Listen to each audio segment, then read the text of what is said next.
Good morning. The LA Dodgers just saved your baseball franchise.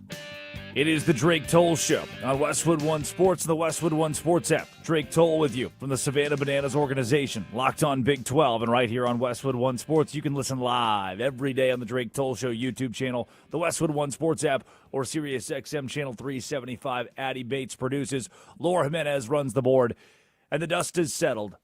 The MLB trade deadline yesterday at 6 o'clock Eastern time over. And now we know if your team will win the World Series.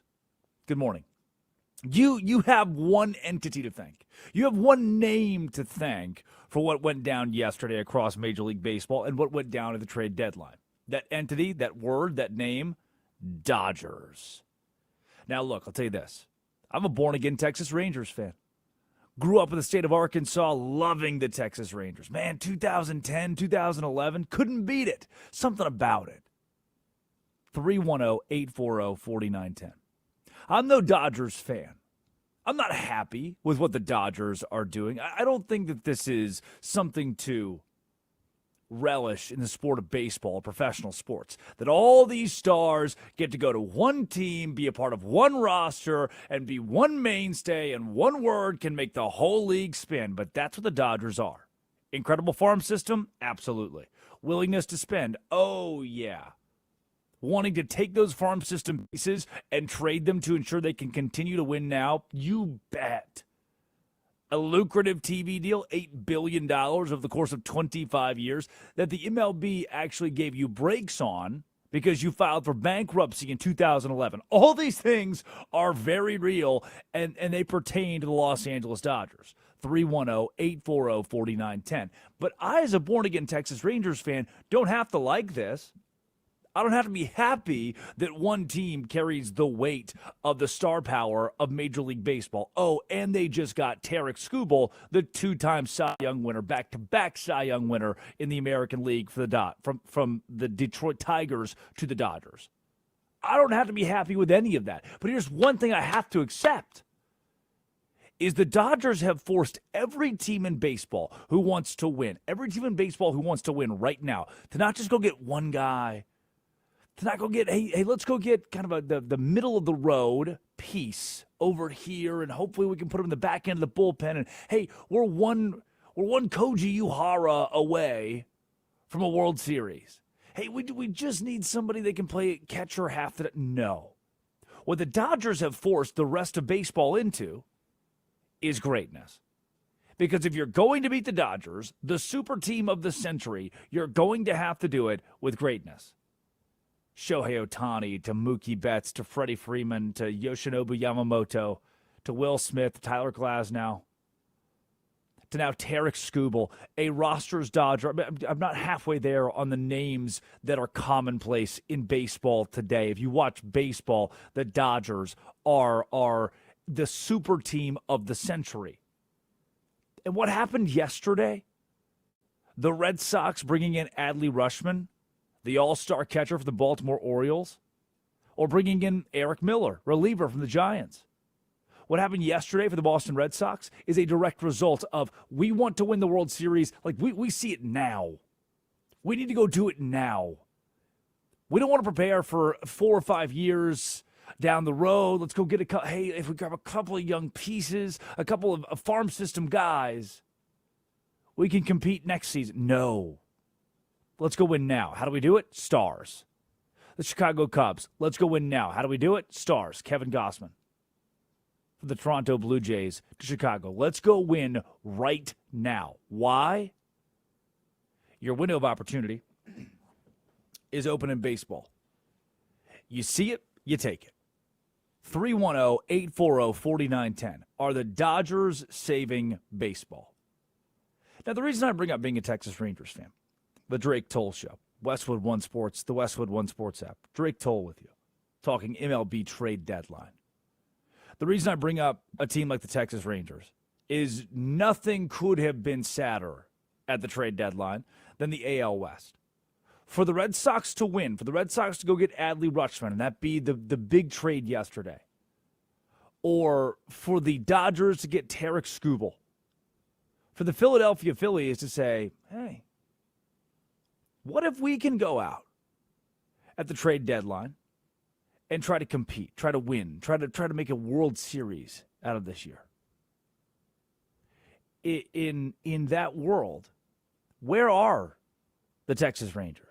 Where are the Houston Astros? Where is anybody in the AL West? As the Angels were like the one team that won the trade deadline to me out of the West, and it's because they sold everybody. It's because they doled everybody out to get prospects. They're the one team that prepared.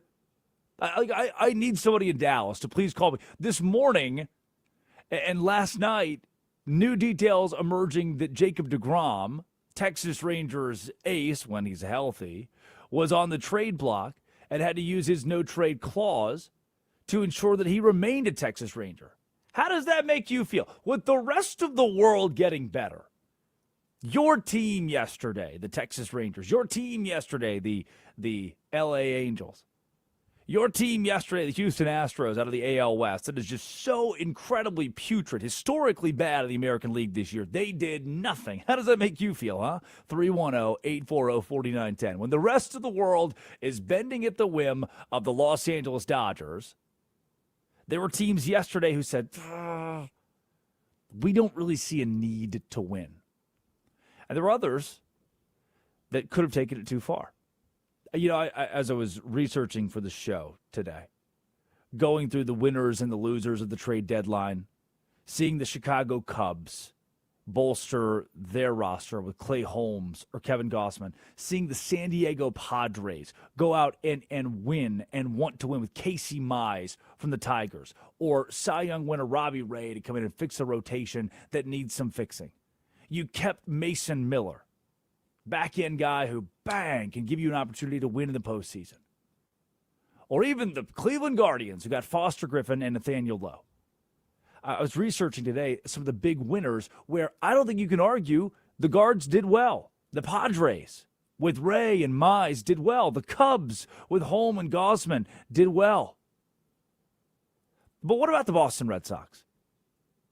Well, while they made the biggest splash yesterday of getting Adley Rutschman, is a team opening a window for a World Series when they're third in their division and hoping to continue the momentum of a midseason push? Is that team wise to buy? I don't think Craig Breslow in Boston cares. I don't think that Craig Breslow is upset that the people who are pushing back saying, I don't know, we have an interim coach. We fired our coach, Alex Cora, 4 months ago. Then Craig Breslow, who brings in Chad Tracy, just the everyman. Hey, I know you haven't been a manager in Major League Baseball before, but you're the interim guy for the Boston Red Sox. Congrats. Nice job going 14 games below 500 early in the year, and this season being a wash. Then all of a sudden, you wake up, and the Red Sox have won 15 straight, and they're 5.5 games back out of leading the American League East. The Yankees didn't buy enough. The Rays didn't move. The Red Sox made a push, but was it too much? That's the dissent. Did the Red Sox try to do too much? Here is the president of baseball operations, Craig Breslow, on why he swung big to win now.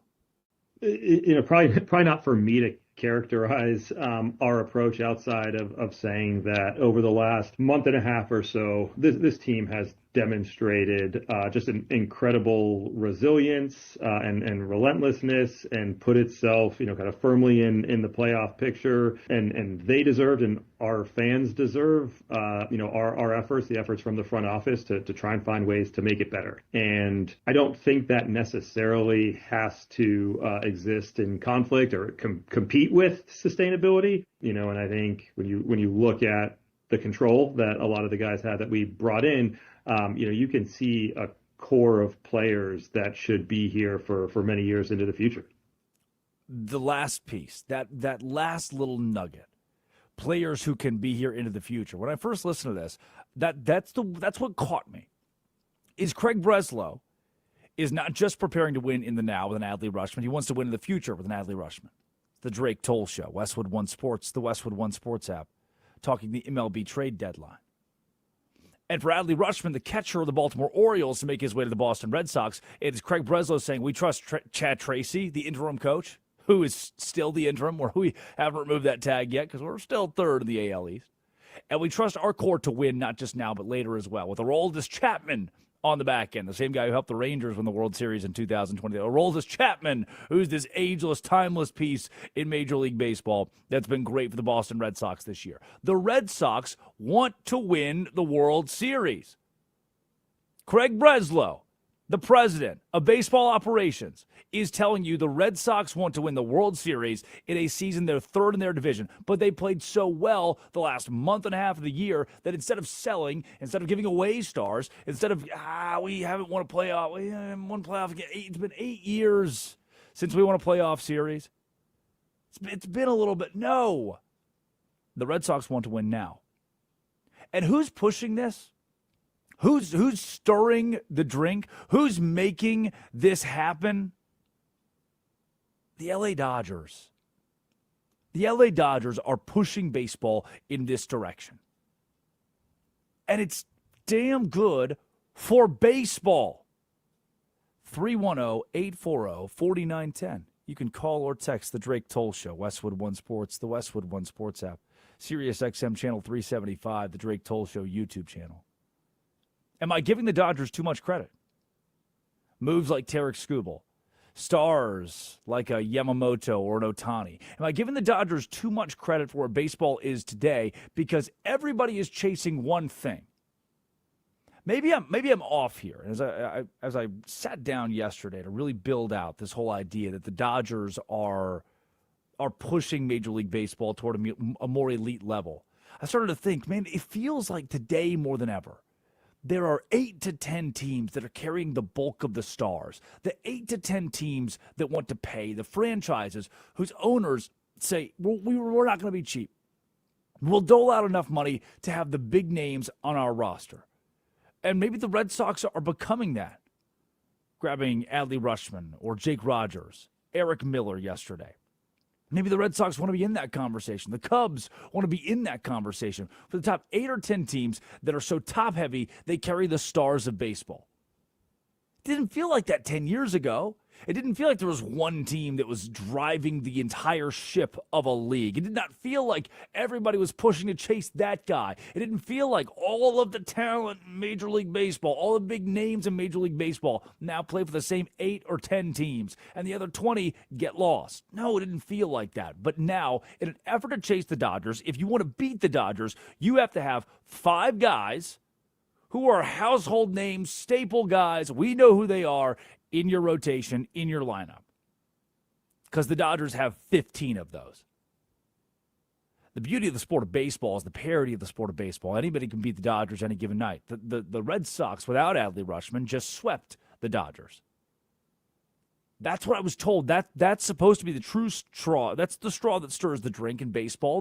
There's anybody can win. There's so much parity. There's so much chance to this that not everybody's going to sell out to beat the Dodgers. But then I'm looking at the top teams. I'm looking at the teams in the middle. I'm looking at the Cubs and the Red Sox, who have no expectation to win a World Series, who said, if the window's just a little bit open, we maybe don't love the future of baseball enough. If the window's a little bit open, maybe we don't love the future of baseball enough to win then. We need to win now. So there are 2 pieces. Let me unpack that for you. There are 2 pieces of why I think the Dodgers are in this case, and the owners see the Dodgers as this corner piece of baseball. And the first being, they have all the star power, right? So your team has to reload and grab the star names, the big names. Or if your team at the trade deadline just didn't move, you have a frustration. If you're the Detroit Tigers and you sold, or you're the Milwaukee Brewers and you didn't buy, or you didn't buy enough. If you're the Baltimore Orioles and you sold, you have a frustration that your team did not go chase the Dodgers. That's the one side, that they are helping build talent at the top end of Major League Baseball. The other side, the owners are happy to do this. Tarek Skubal, it was written in the stars, was always meant to be a Dodger. Everybody's gotten together in a room, seemingly, in the ownership group of Major League Baseball, and said, hey, what if we send all of our best players to LA? To the point it frustrates every other baseball player to the nth degree, and they say at the end of this, fine, give me a salary cap. What if we frustrate everybody so much, we frustrate the players so much that without a salary cap, a team like the Dodgers can exist? And they get to the breaking point where they say, I've had enough. I'm tired of watching the Dodgers win. I'm tired of watching the Dodgers have a leg up on everybody else. Fine. We, the players, will sign on to a salary cap. We will cap how much money we can make. That seems to be the goal for the owners, is they want to save baseball through building a super team in Los Angeles to make the players so perturbed that they'll agree to the owner's terms. They'll see how bad baseball can get, and at the collective bargaining agreement table, the players will bow down to the owners and take a salary cap. That's two things that could somehow help baseball out of the LA Dodgers. Is one, my goodness, everybody competing to beat the Dodgers is helping baseball become so top heavy. There are star-laden teams that kids can buy into and enjoy. And on the other side, on the other point, the Dodgers might be saving us from a lockout.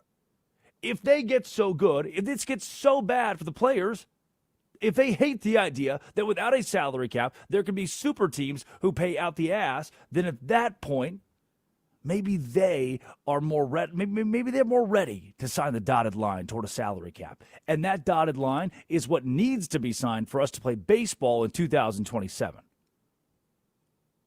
The Dodgers are creating other super teams. The Dodgers are creating a need for teams who want to win a World Series to get big-name A-list talent. Hello, Boston Red Sox and Adley Rutschman. And the Dodgers are creating an environment where players are saying, hey, we don't want super teams. Okay, well, if you don't want super teams, then sign this. It says salary cap. There's one team, there's one name, there's one organization that is changing the face of baseball. It's the Los Angeles Dodgers. But does that mean the Dodgers are killing baseball?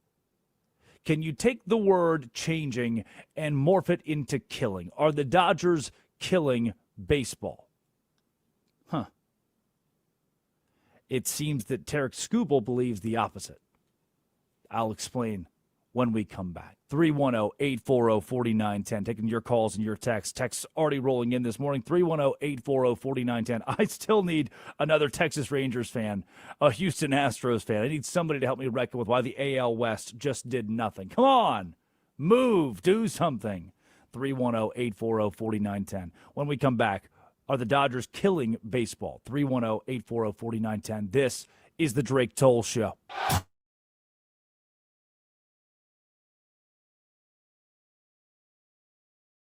Awa awutrayelekele kanjani kodwa sinsukwini sanamhlanje sibona kwenzeka kanjani amantombazane ayazo. She's a rich girl, she don't try to hide it. Diamonds on the soles of her shoes. He's a poor boy, empty as a pocket with nothing to lose. Sing ta-na-na, ta-na-na-na. She got diamonds on the soles of her shoes. Ta-na-na, ta-na-na-na. She got diamonds on the soles of her shoes. Diamonds on the soles of her shoes. Diamonds on the soles of her shoes. Diamonds on the soles of her shoes. Diamonds on the soles of her shoes.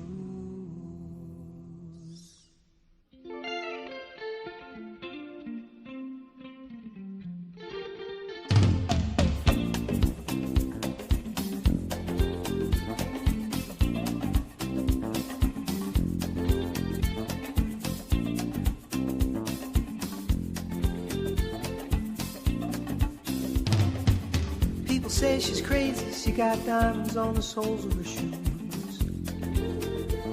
Well, that's one way to lose these walking blues. Diamonds on the soles of your shoes. She was physically forgotten, but then she slipped into my pocket with my car keys. She said, you've taken me for granted because I please you. Wearing these diamonds ones. And I could say, ooh,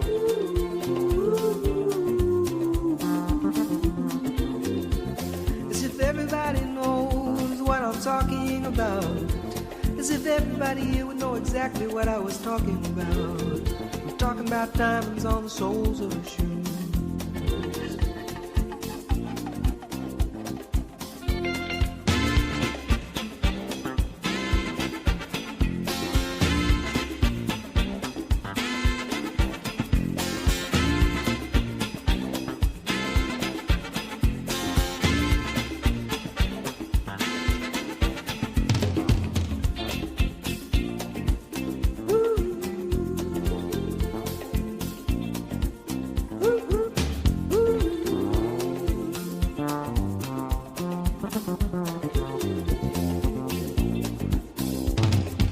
She makes the sign of a teaspoon, he makes the sign of a wave. The poor boy changes clothes and he puts on aftershave to compensate for his ordinary shoes.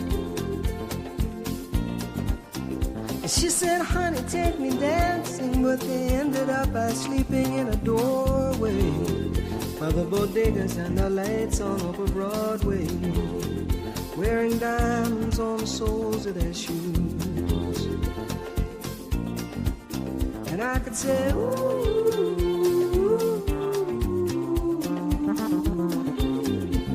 and everybody here would know what I was talking about. I mean, everybody here would know exactly what I was talking about. I'm talking about diamonds.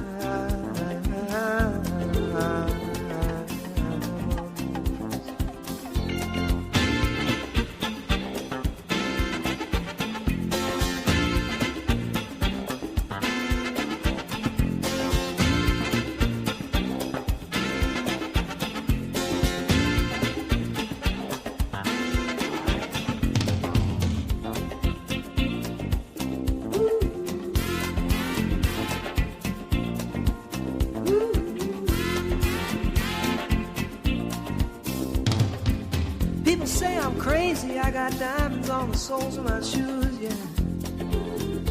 Well, that's one way to lose these walking blues. Diamonds on the soles of my shoes.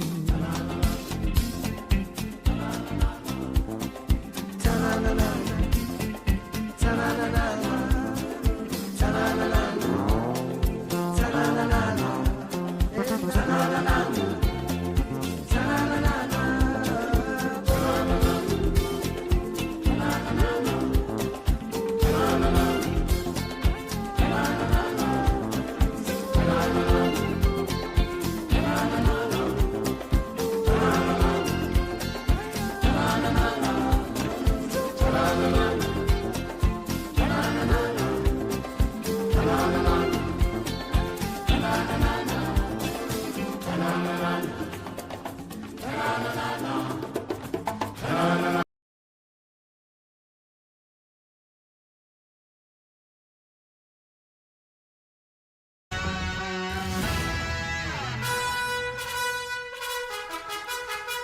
Nobody cares.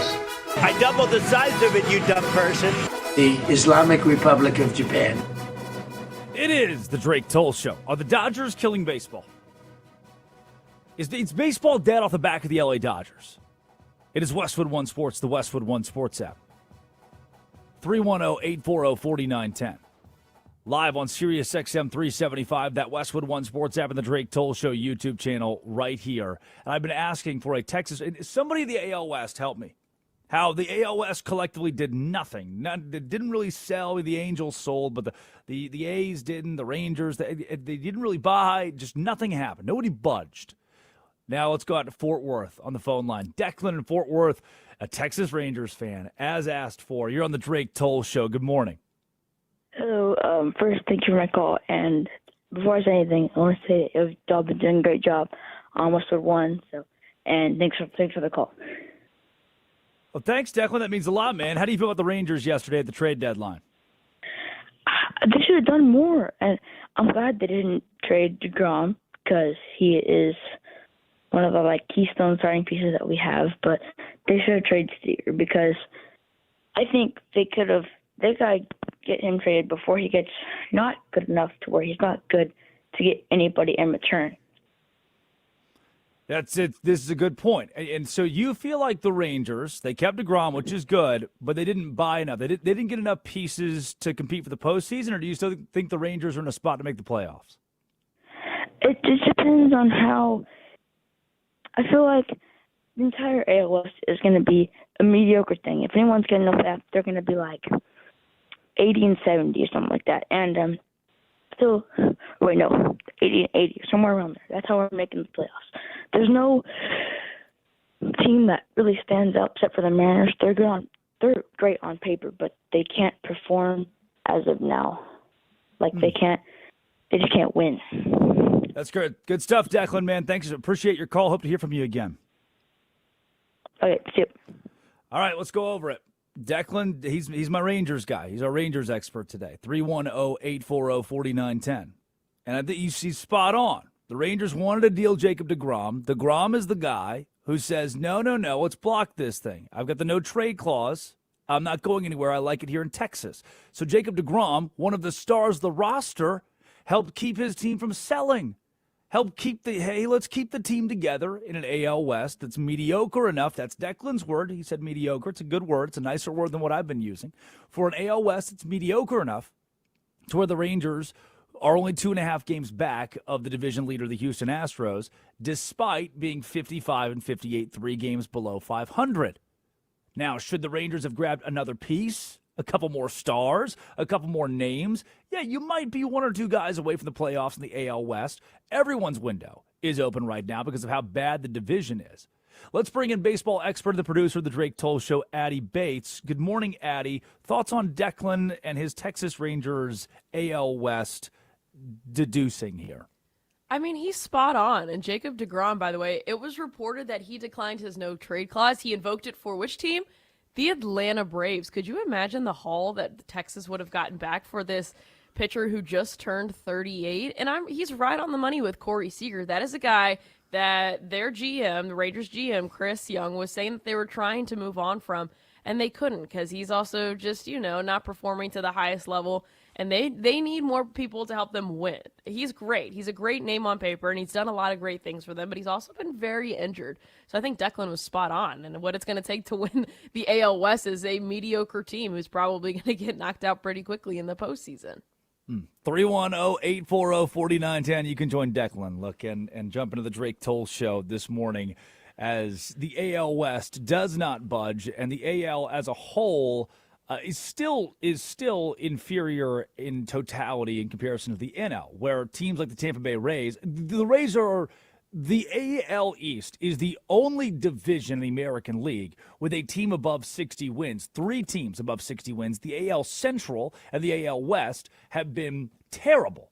No teams in those 2 divisions that have 60-plus wins. In the National League, it takes 60 wins to be in the conversation for a wild card at this point. The Milwaukee Brewers, Chicago Cubs, LA Dodgers, even the Arizona Diamondbacks carry 60 wins in the 2026 campaign. The AL can't seem to get there. And again, yesterday's moves all felt like moves to go beat the Dodgers. And if your team did not move, then you're accepting that the Dodgers are above you. But the Dodgers, and not just above you, but above you to the point where you can't compete. We're paying more money is not going to help you win because you can't beat the Dodgers. You're folding in comparison to Los Angeles. But does that mean the Dodgers are killing baseball? Everybody's mad. No, not the Dodgers, not the super team. I hate the Dodgers. Tarek Skubal, their new Cy Young winning star who moved from the Detroit Tigers to the LA Dodgers, says he doesn't care about your feelings and does not sympathize with those who don't like the LA Dodgers. Every team could trade for me. Every team could make that acquisition. And I don't really sympathize with people that blame the Dodgers for anything they've done. They've developed a really good organization. They draft well. They acquire talent really well. They retain talent. It's a winning organization. Now the complaints seem to be because they've won the last 2 World Series. I don't think it was like that 3 years ago. So I don't really sympathize with people that are complaining because the Dodgers, do all the right things. I sympathize Pick me, please, over here. I sympathize with those who are complaining. And the reason I sympathize with those who are complaining is it feels like might be the wrong way to put this.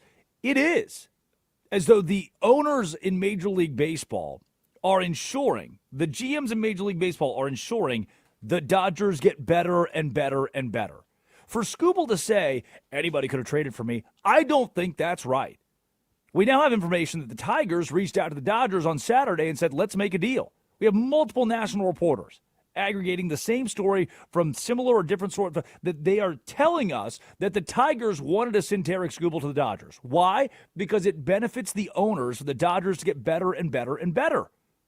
Now, before we bring in, once again, our notable MLB Network radio host, Addy Bates, who made multiple national appearances yesterday. Yes, host. I said host.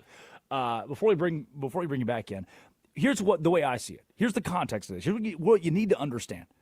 The owners and the players are going to meet before December 1st somewhere, and they'll continue to meet to sign a collective bargaining agreement. The owners want a salary cap. They're tired of the Dodgers paying $430 million and winning. The players are saying, I don't want a salary cap. Please don't limit the money that I can make.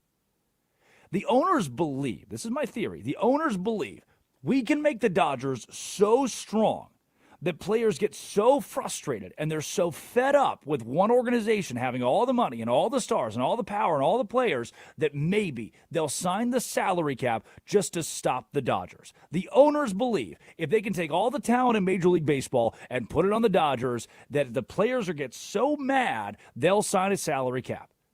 Addy Bates, good morning. Am I that far off? Good morning. This is my favorite conspiracy theory. I said it on Black and Abdallah yesterday. Like, I want to get the tinfoil hat and put it on because I'm backing this theory. And here's the thing. Timing. Timing is everything, right? When did this Scooble deal go down? It was Saturday night, and the trade deadline was yesterday at 6 p.m. And they called the Dodgers, and they were like, hey, we just want to get a deal done. If they would have waited until yesterday and heard from other teams, they could have gotten a whole bunch more back. We saw what the Red Sox gave up for Adley Rutschman. We've seen what other teams are giving up for players who are not, different positions. I get it, but not as, high of a caliber player as Tarek Skubal. So the fact that the Tigers called the Dodgers and said, let's make a deal 2 days before the trade deadline, that just screams fishy, guys. They could have waited and they could have gotten more as time went on, but they didn't. It happened on a Saturday night at 11 o'clock. That should tell you a lot about where the owners are right now. On top of this, the owners, by the way, aren't trading their guys to the New York Mets. They're strategic. We're going to the Dodgers. Let's send our best guys to the Dodgers. The Mets aren't going to move the needle here. On top of this, what it does, let's go down this exit, is we've now painted the luxury tax as a failure. League leadership needed a smoking gun to prove the competitive balance tax, the thing that's supposed to be a quasi-salary cap. That thing had teeth of a marshmallow. When the Dodgers have a $170 million luxury tax check that they have to write in a year's time, they have to give the commissioner's office. It gives every piece of momentum that the owners need to say, hey, look, your proposed salary cap, your salary cap in the sky, we'll just tax the teams that are paying that much. We'll just tax the teams, and that'll keep squads from giving out that much money. It doesn't work. You need a hard salary cap and a hard ceiling. The luxury tax is failing. Once again, Addy, let's go down that exit. Is the luxury tax at play for why owners are trying to ensure we get a hard salary cap? The luxury, whenever your organization can afford it, just a little tax, they're just going to go past it. That's happened with other teams, the Dodgers, the Mets. There are certain teams like the Houston Astros. Yeah, they have won in the past, but they don't want to go over and pay the luxury tax because they are not as big of a market as New York, Chicago, LA. So some of the owners, yeah, they don't care. The smaller market teams, I think that goes into effect, and that's why they cannot spend as much. I'm tired of the argument of people saying, hey, your team could do it too, when that is simply not true. And the big thing, you touched on it yesterday, the reason why these teams are able to spend like the Dodgers is because they're grandfathered into these kind of like whenever they went bankrupt and how much they have to pay each year. The Dodgers pay into the system like they are still bankrupt, and we know for a fact they are not. So those are two things that go into it. The luxury tax, if you are a successful team like the Dodgers and you have a lot of money, you don't really think about it that much because who cares? You know, it's a quarter in the couch. You got it right there. Just pay it off. Yeah, a little context there. 2011 Dodgers file for bankruptcy, and Major League Baseball gives them a break on their TV deal worth over $8 billion. So instead of having to pool their TV money to the rest of the league, like most organizations do, the Dodgers, with their break, retain $66 million a year that should go into that pool. But Major League Baseball said, oh, they're poor, they're bankrupt. And now it's come back to bite everybody else. Let's take you back out to the phone lines. Mohammed in Detroit on the trade deadline. Good morning. You're on the Drake Toll Show. Good morning. How are you doing? Doing very well. How did the trade deadline go for you? I'm kind of indifferent on it. I think a lot of fans are being somewhat unfair. You see why? Just because I think we're kind of forgetting that Ray Davis cut the budget by about $40 million. And then gave us almost no room to work with in terms of acquiring pieces, both in the offseason and this upcoming season. And then I think his hands are tied with his current contract just because of these no trade clauses with DeGrom and Evaldi and soon to be Seager. And I understand some fans want to, have a fire sale, but at the same time, what's a fire sale if you're truly not acquiring a team's top 15 or 10 prospects, It's great. Perfect, Mohammed. I appreciate the call. Appreciate the feedback there. You're talking Texas Rangers, right? Ray Davis? Correct, yeah. Yep. All right, if you're in the front office, you're the Texas Rangers, what move do you make? I like the Chase Silseth move. You get a guy with some form of control going into next year, so you're not kind of dumpster diving for another bullpen next year. I like the Logan O'Hoppe, low risk type of move.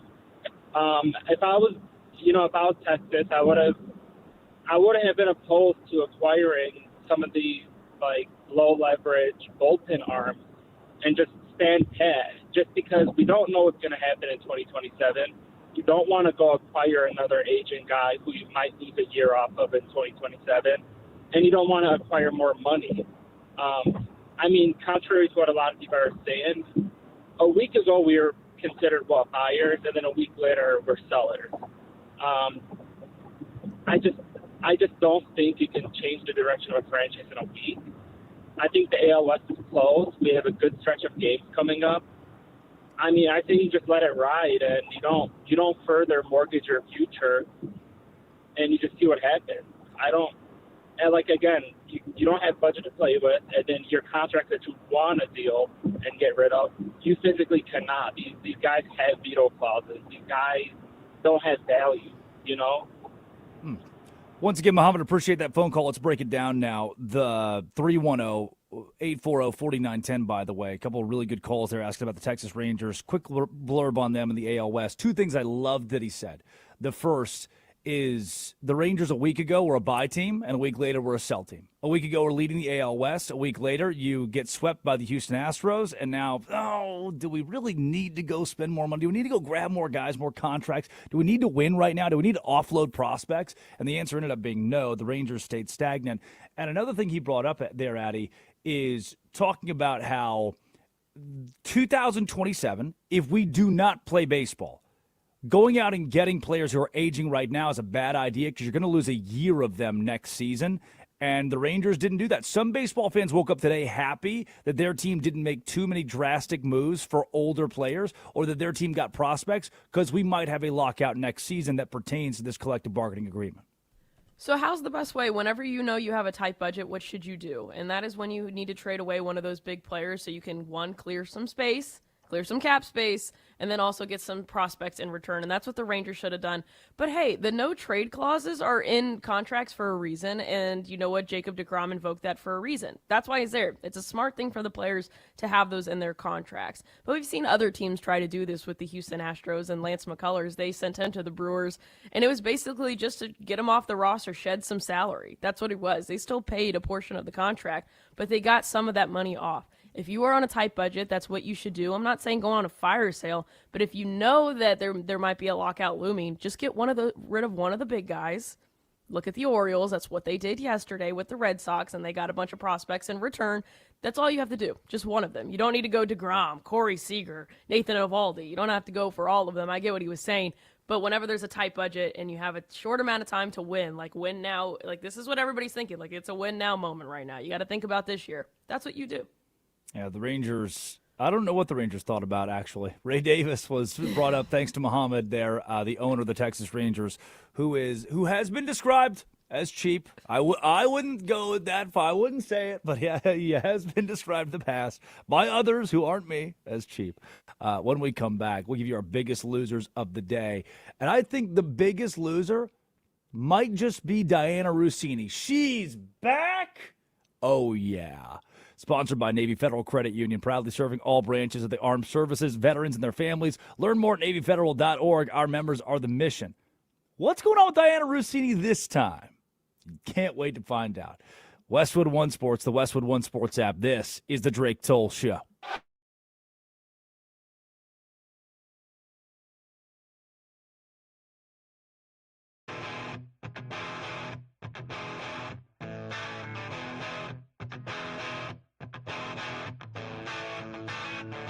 Make up your mind. Decide to walk with me around the lake tonight. Around the lake tonight. By my side.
Diana Russini, NFL insider with The Athletic, New York Times. The Athletic, come on, it's a massive publication. Was in the headlines, a few months ago?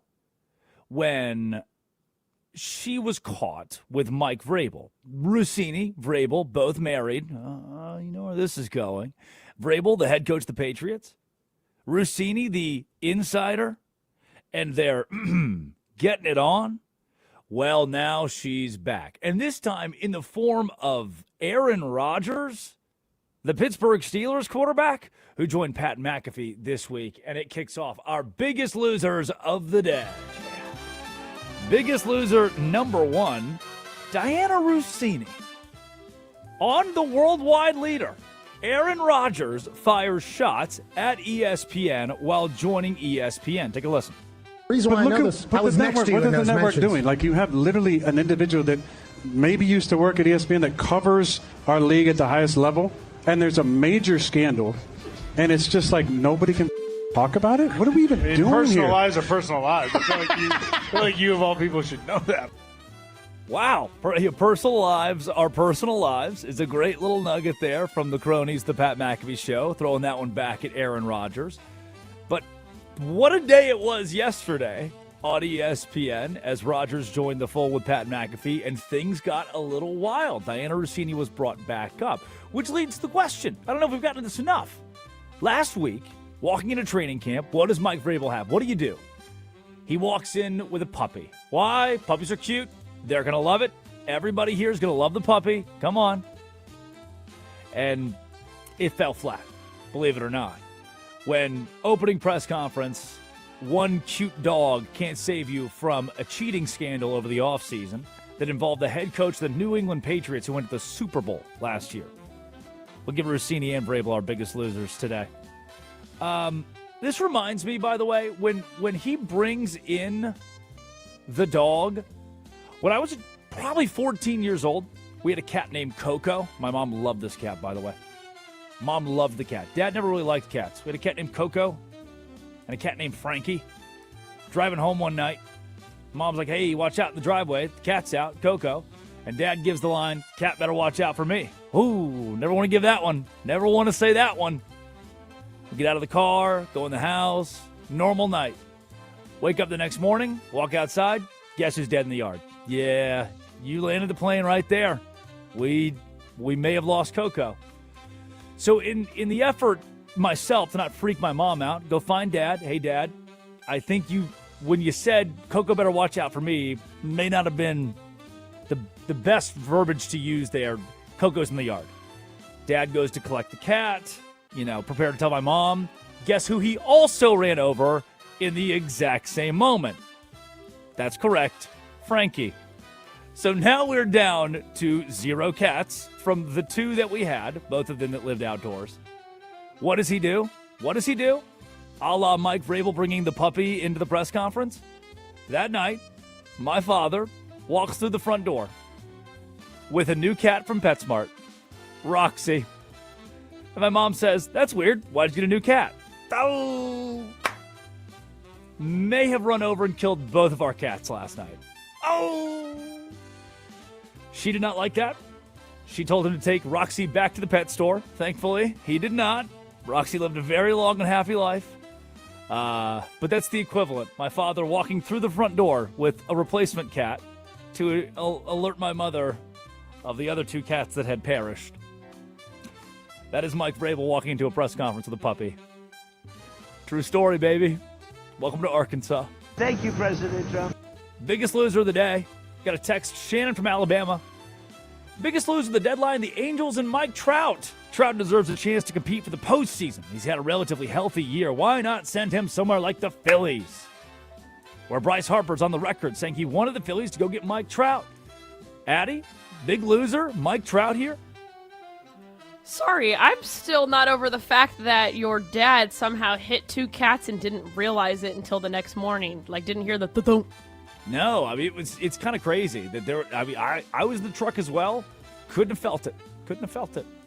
Okay, so Mike Trout, biggest loser. Yeah, the Angels should have dealt him, just like they should have dealt Ohtani all those years ago, but they let him walk to free agency. And what they could have gotten from the Phillies for Mike Trout would have been incredible. I mean, they pivoted. They went to Luis Ariz. They reshaped their infield, outfield. If you want to say they pivoted, I don't think Mike Trout was ever really on the table. That would have been a good move for both teams. It would have. I think it would have rebuilt the farm system for the Angels, and Mike Trout would have been back home in Philly instead of, hanging out in Anaheim, never winning a World Series. Going through our biggest losers of the day on the Drake Toll Show, Westwood One Sports, the Westwood One Sports app, and we're asking if the Dodgers are truly the biggest loser of the day. Are they killing baseball? 310-840-4910. You can call or text 310-840-4910. Biggest loser of the day. How about Tucker Kraft? Well, actually, no. The opposite of Tucker Kraft and his knee that is indestructible. Here, ripping a page out of the President's book, here is Green Bay Packers tight end Tucker Kraft on his knee. My knee looks spectacular, almost like he had never seen rehabilitation like mine. So the fact that we're getting those results, the data would speak for itself, and my comeback is ever ascending day by day. You should have seen my knee. Many are saying it's the greatest knee they've ever seen. The doctors are saying they've never seen rehabilitation of this level. It's just the perfect quote. It's just the perfect. Tucker Kraft's knee is going to be okay, folks. He was a tough cookie. Finally, our biggest loser of the day, America. Tarek Skubal said, after being traded from the Detroit Tigers to the LA Dodgers, every team could trade for me. I don't sympathize with people that are complaining because the Dodgers do all the right things. Well, Major League Baseball kind of helps the Dodgers do all the right things. Let's not get too crazy here, Tarek. And not only that, but the Dodgers have created a world where the owners and the players hate each other so much. The owners are sending their best players to the Dodgers just to make everybody else in the league mad to the point they signed a salary cap. More on that when we come back. What does it mean the owners are colluding to help the Dodgers win? That's right. The rest of the league wants the Dodgers to win so that the players will bow down to the owners and say, please make the Dodgers stop, please. And the owners say the only way we can do that is a salary cap. So does that mean the Dodgers are killing baseball? Quite the opposite. It's Westwood One Sports, the Westwood One Sports app. More when we return on the Drake Toll Show. This is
The Dodgers are saving Major League Baseball.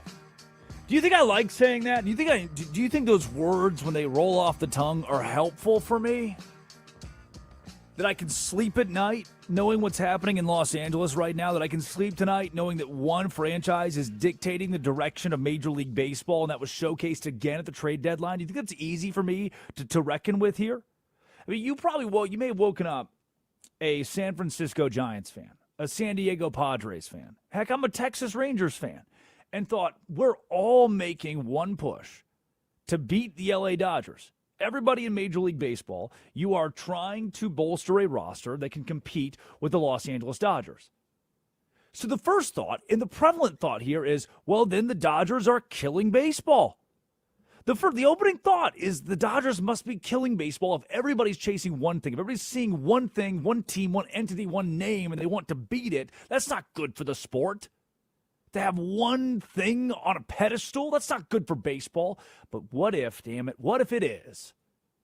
This is the Drake Toll Show. Westwood One Sports, the Westwood One Sports app. 310-840-4910. 310-840-4910. The trade deadline has come to a close. The San Francisco Giants are decimated. The San Diego Padres, Casey Mize, Robbie Ray, have decided to bolster their arms to compete in 2026. There are teams that said this, hey, we see that there may be a lockout in 2027. We want to win now. We need to do it today. Our window might be a sliver of open. Let's put all of our chips into the basket of winning the World Series this season. Other teams said, whoa, hey, if there's a lockout next year, why would we go get high-end, big-money talent when we're just going to waste a year of their career, a year of them next season when we don't play baseball? Instead, let's go get great prospects that in 2 years' time will be effective for our major league team. And then there are the Texas Rangers, the AL West, the teams that said, I'm good. I don't need to do absolutely anything. I don't need to. I'm just going to sit right here and keep being bad. And maybe your squad is in that boat with the Giants who said, let's just give everybody away, hope for the best, and go home. And all of it boils down to the one question. If we're all chasing the Dodgers, if Major League Baseball is chasing the Dodgers, if the owners are colluding to send their stars to the Dodgers, just to force the issue on the salary cap conversation, then are the Dodgers killing baseball or saving baseball? Well, I'll tell you this, Tarek Skubal, the guy they traded for, from the Detroit Tigers, he has no sympathy for you if you believe that the Dodgers are killing baseball. Let's take you to Tarek Skubal now. Every team could trade for me. Every team could make that acquisition. And I don't really sympathize with people that blame the Dodgers for anything they've done. They've developed a really good organization. They draft well. They acquire talent really well. They retain talent. It's a winning organization. Now the complaints seem to be because they've won the last 2 World Series. I don't think it was like that 3 years ago. So I don't really sympathize with people that are complaining because the Dodgers, do all the right things. Oh, Tarek. That's the perfect segue on the Drake Toll Show. Westwood One Sports, the Westwood One Sports app for today's obituaries. You just heard the man Tarek Skubal tell you, anybody could have traded for me. Don't be mad, the Dodgers are a great organization. Anybody could have gotten me here, okay? Come on. It's fair trade, fair market. Huh. Dead today, my sanity. I have become a complete baseball conspiracy theorist out of this whole thing. I alluded to it a bit there. Let me unpack it for you. The owners colluding to help the Dodgers?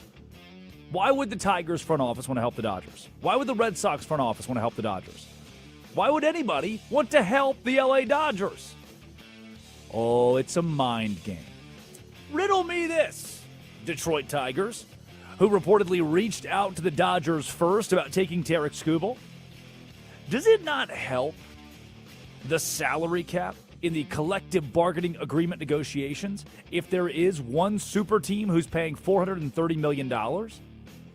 What the owners can do is they can take all the best talent in Major League Baseball and either through free agency or through trades, allow all that talent to go to LA. Then, when we sit down with the owners and the players for the collective bargaining agreement, the owners say, look, players, That team's paying $430 million. That super team over there is destroying baseball. Look, players, you're not a member of the Dodgers, so your life in baseball stinks. Look, players, if you want to fix that, the best way you can do it is signing right here on this little X underlined collective bargaining agreement, salary cap. If we cap the salary of every Major League Baseball team, then gone are these super teams, these gaudy squads that you, the players, can't compete against. We can bury them. If we, the owners, send all of our best guys to the Dodgers, it will frustrate the league enough that the players finally agree on a salary cap to stop a team like the LA Dodgers. That's my conspiracy theory. That's my tinfoil hat. That's my roundabout way in which the Dodgers are saving baseball. If their existence as a super team gets us closer to a collective bargaining agreement, gets us closer to playing baseball in 2027, gets us closer to a salary cap, is that not good for baseball? The LA Dodgers are forcing that hand. 310-840-4910. You might be a San Francisco Giants fan. You might be a St. Louis Cardinals fan. You might love the Padres. 310-840-4910. Do we have to admit the Dodgers are helping baseball? Or do we have to admit the owners are helping the Dodgers? Dead today. Terry and Arnold's potential. The former Detroit Lions cornerback, Terry and Arnold, Alabama product, was arrested earlier this year for allegedly kidnapping and robbing people. This week, we heard from the Detroit Lions on Terry and Arnold as their DC, Kelvin Shepard, had some pointed words for the former cornerback in Detroit. Listen, I'm not going to say it was a setback, so to say, because to me, honestly, that's disrespectful to the guys that's still in this locker room. What I'll say is Terry and Arnold had number one cornerback potential, but it was still untapped. You know what I mean? And I'll kind of leave that at that. It is untapped. That's a guy who's telling you, he's saying, read between the lines. None of us, we're not upset, we're not disappointed. We say goodbye to a guy who wasn't going to be a contributor anyways and wasn't a good locker room piece. That's what I read out of that. That's what I read. In a coach that's telling me that he had number one cornerback potential, but we're not about to be upset or sad for that guy when other people in the locker room are doing it the right way. Yeah, so the message out of this, the point out of this, don't kidnap and rob people, allegedly. The Drake Toll Show, Westwood One Sports, the Westwood One Sports app, giving you our obituaries, telling you who died today. Dead today, gag reflexes? Where is he going with this one? Well, I can tell you exactly where I'm going to. The White House, of course. RFK Jr. will eat anything. The most exotic. I will literally eat anything because I don't have but even a gag reflex. Let me put it like that. I will eat anything. And also dead today, the San Francisco Giants. I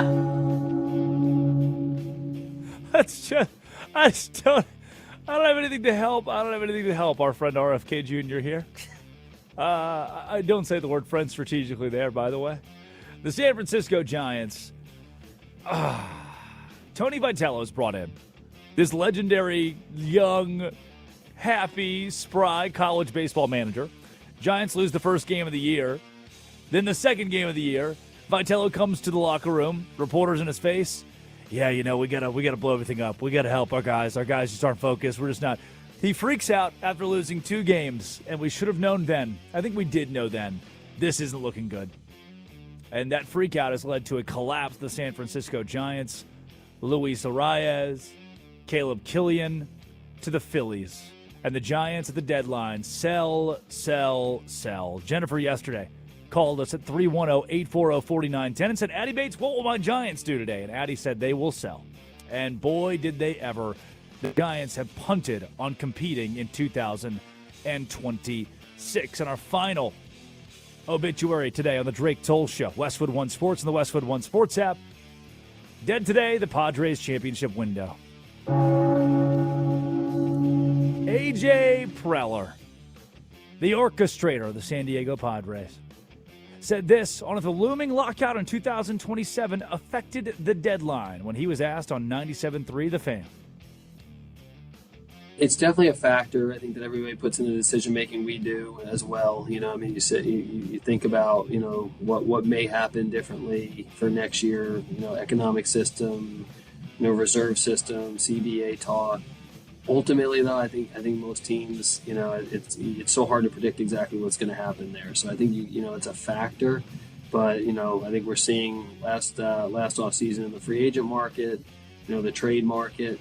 For the most part, I think teams are still operating as if, hey, this is about what's best for the franchise, what's best for the here and now from a trade standpoint this year.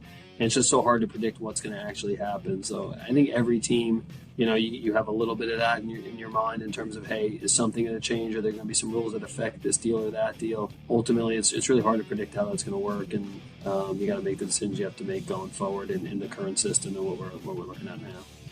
The GM of the Padres, A.J. Preller, telling you that we are aware there might not be baseball in 2027, so we need to go win now. There are too many things, collective bargaining agreement, there are too many things in limbo. We need to go win right now. And the San Diego Padres, ensured by adding Casey Mize from the Tigers and Robbie Ray, that they will fix a rotation that's been starting guys like Kyle Hart and J.P. Sears.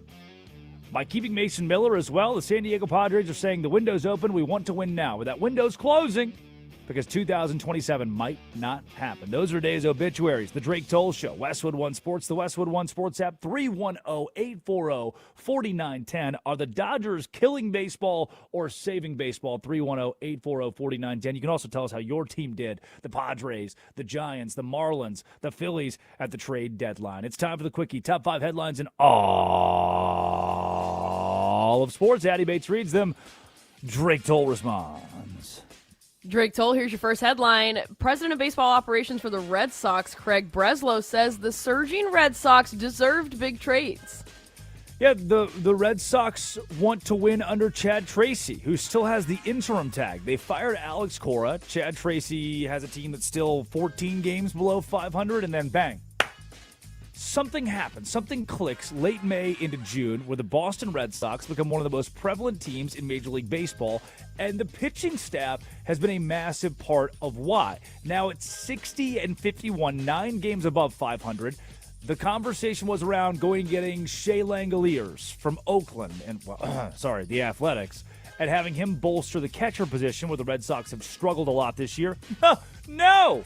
Craig Breslow goes and gets Adley Rutschman from the Baltimore Orioles. And now, all of a sudden, the Boston Red Sox have one of the best catchers in the game.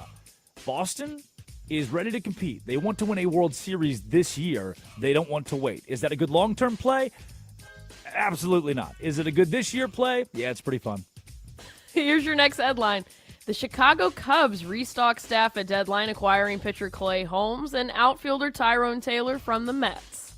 Yeah, the Cubs, alongside Kevin Gausman, who they grabbed the day prior, are another one of those buy teams at the deadline. It makes more sense for the Red Sox, in my opinion, to go buy. You heard yesterday Bob Nightingale, the legendary USA Today baseball columnist, say the Red Sox are not just American League East winners in his mind, but possibly World Series contenders, that they will win the pennant in the American League.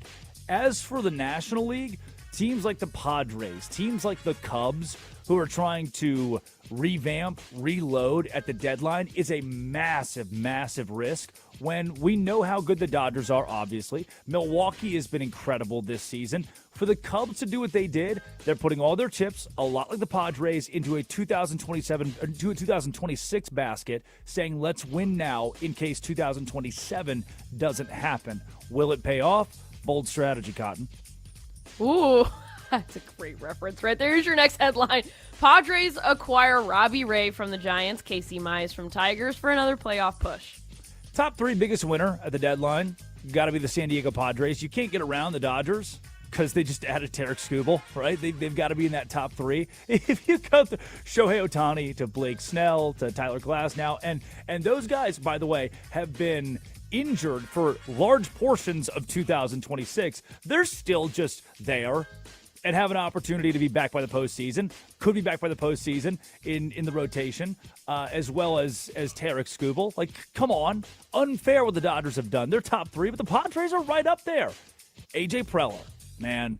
The Robbie Ray and Casey Mize additions are additions that are built to go head-to-head in a start against Shohei Ohtani, or in a start against Yamamoto, or in a start against Snell in the postseason. The Padres want to compete with the Dodgers in a playoff series, and these moves at the trade deadline are evidence of that. Here's your final MLB headline before we go to the gridiron. Buckle up. The Giants will not call it a rebuild, but their trade deadline fire sale says otherwise. Call it a rebuild. Call it a rebuild. 310-840-4910. If you are a San Francisco Giants fan, I need you. You are my only hope at this point. Help me understand. Help me. And help me understand if at some point we look around the room, oh, I'm going to do it, and we say, oh, I'm going to do it. Buster Posey might not be fit for his current role. 310-840-4910. You can call or text the show. What if we could all just hold hands, close our eyes, and accept that Buster Posey might not be great running the show for the San Francisco Giants, who sold the deadline and hired a college baseball coach to run an MLB franchise? That's a minute. Here's your final headline. New Bear safety Kobe Bryant out 8 to 10 weeks with an injury. I can't. It's too soon to make. I can't say all the things that I want. I can't be funny here.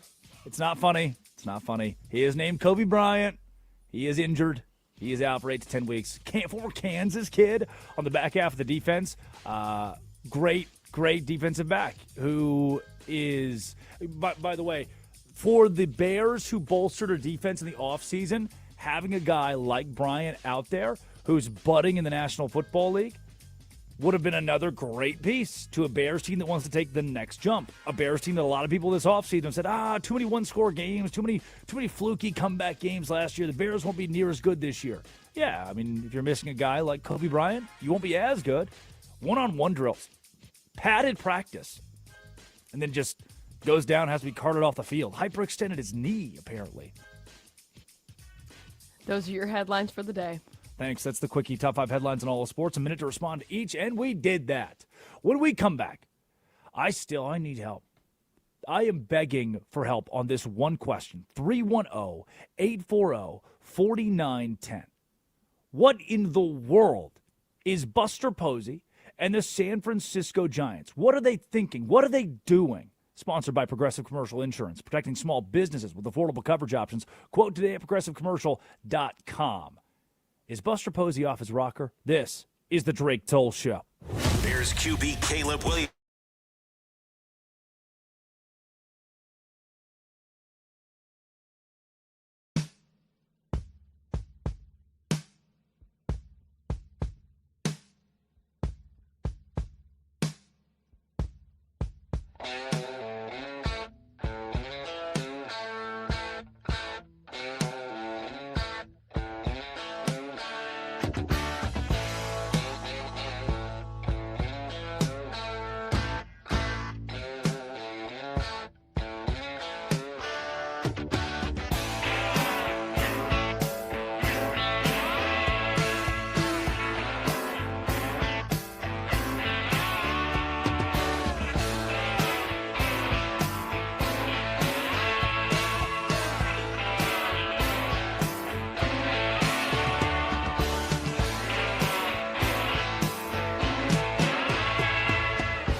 Are the San Francisco Giants dead in the water? And are the San Diego Padres now World Series contenders? That's seemingly what leadership, front offices are going for here at the trade deadline and where they went. The San Diego Padres they're buying the San Francisco Giants, a fire sale that culminated yesterday. Help me here, 310-840-4910. Because from Luis Ariz to Robbie Ray to Elliot Ramos, help me if you're a San Francisco Giants fan, for what Buster Posey, this legendary Hall of Fame catcher, this stoic, the face of a franchise, Buster Posey now as the president of the team, what he's doing. Because I'm a bit confused. And there may be no one better to join the Drake Toll Show, Westwood One Sports, the Westwood One Sports app. Let's take you out to California. Dan in California to talk Buster Posey. Dan, you're on the Drake Toll Show. Hey, Greg, good morning. Early morning out here, but I get up early. So, I got some input on the Giants.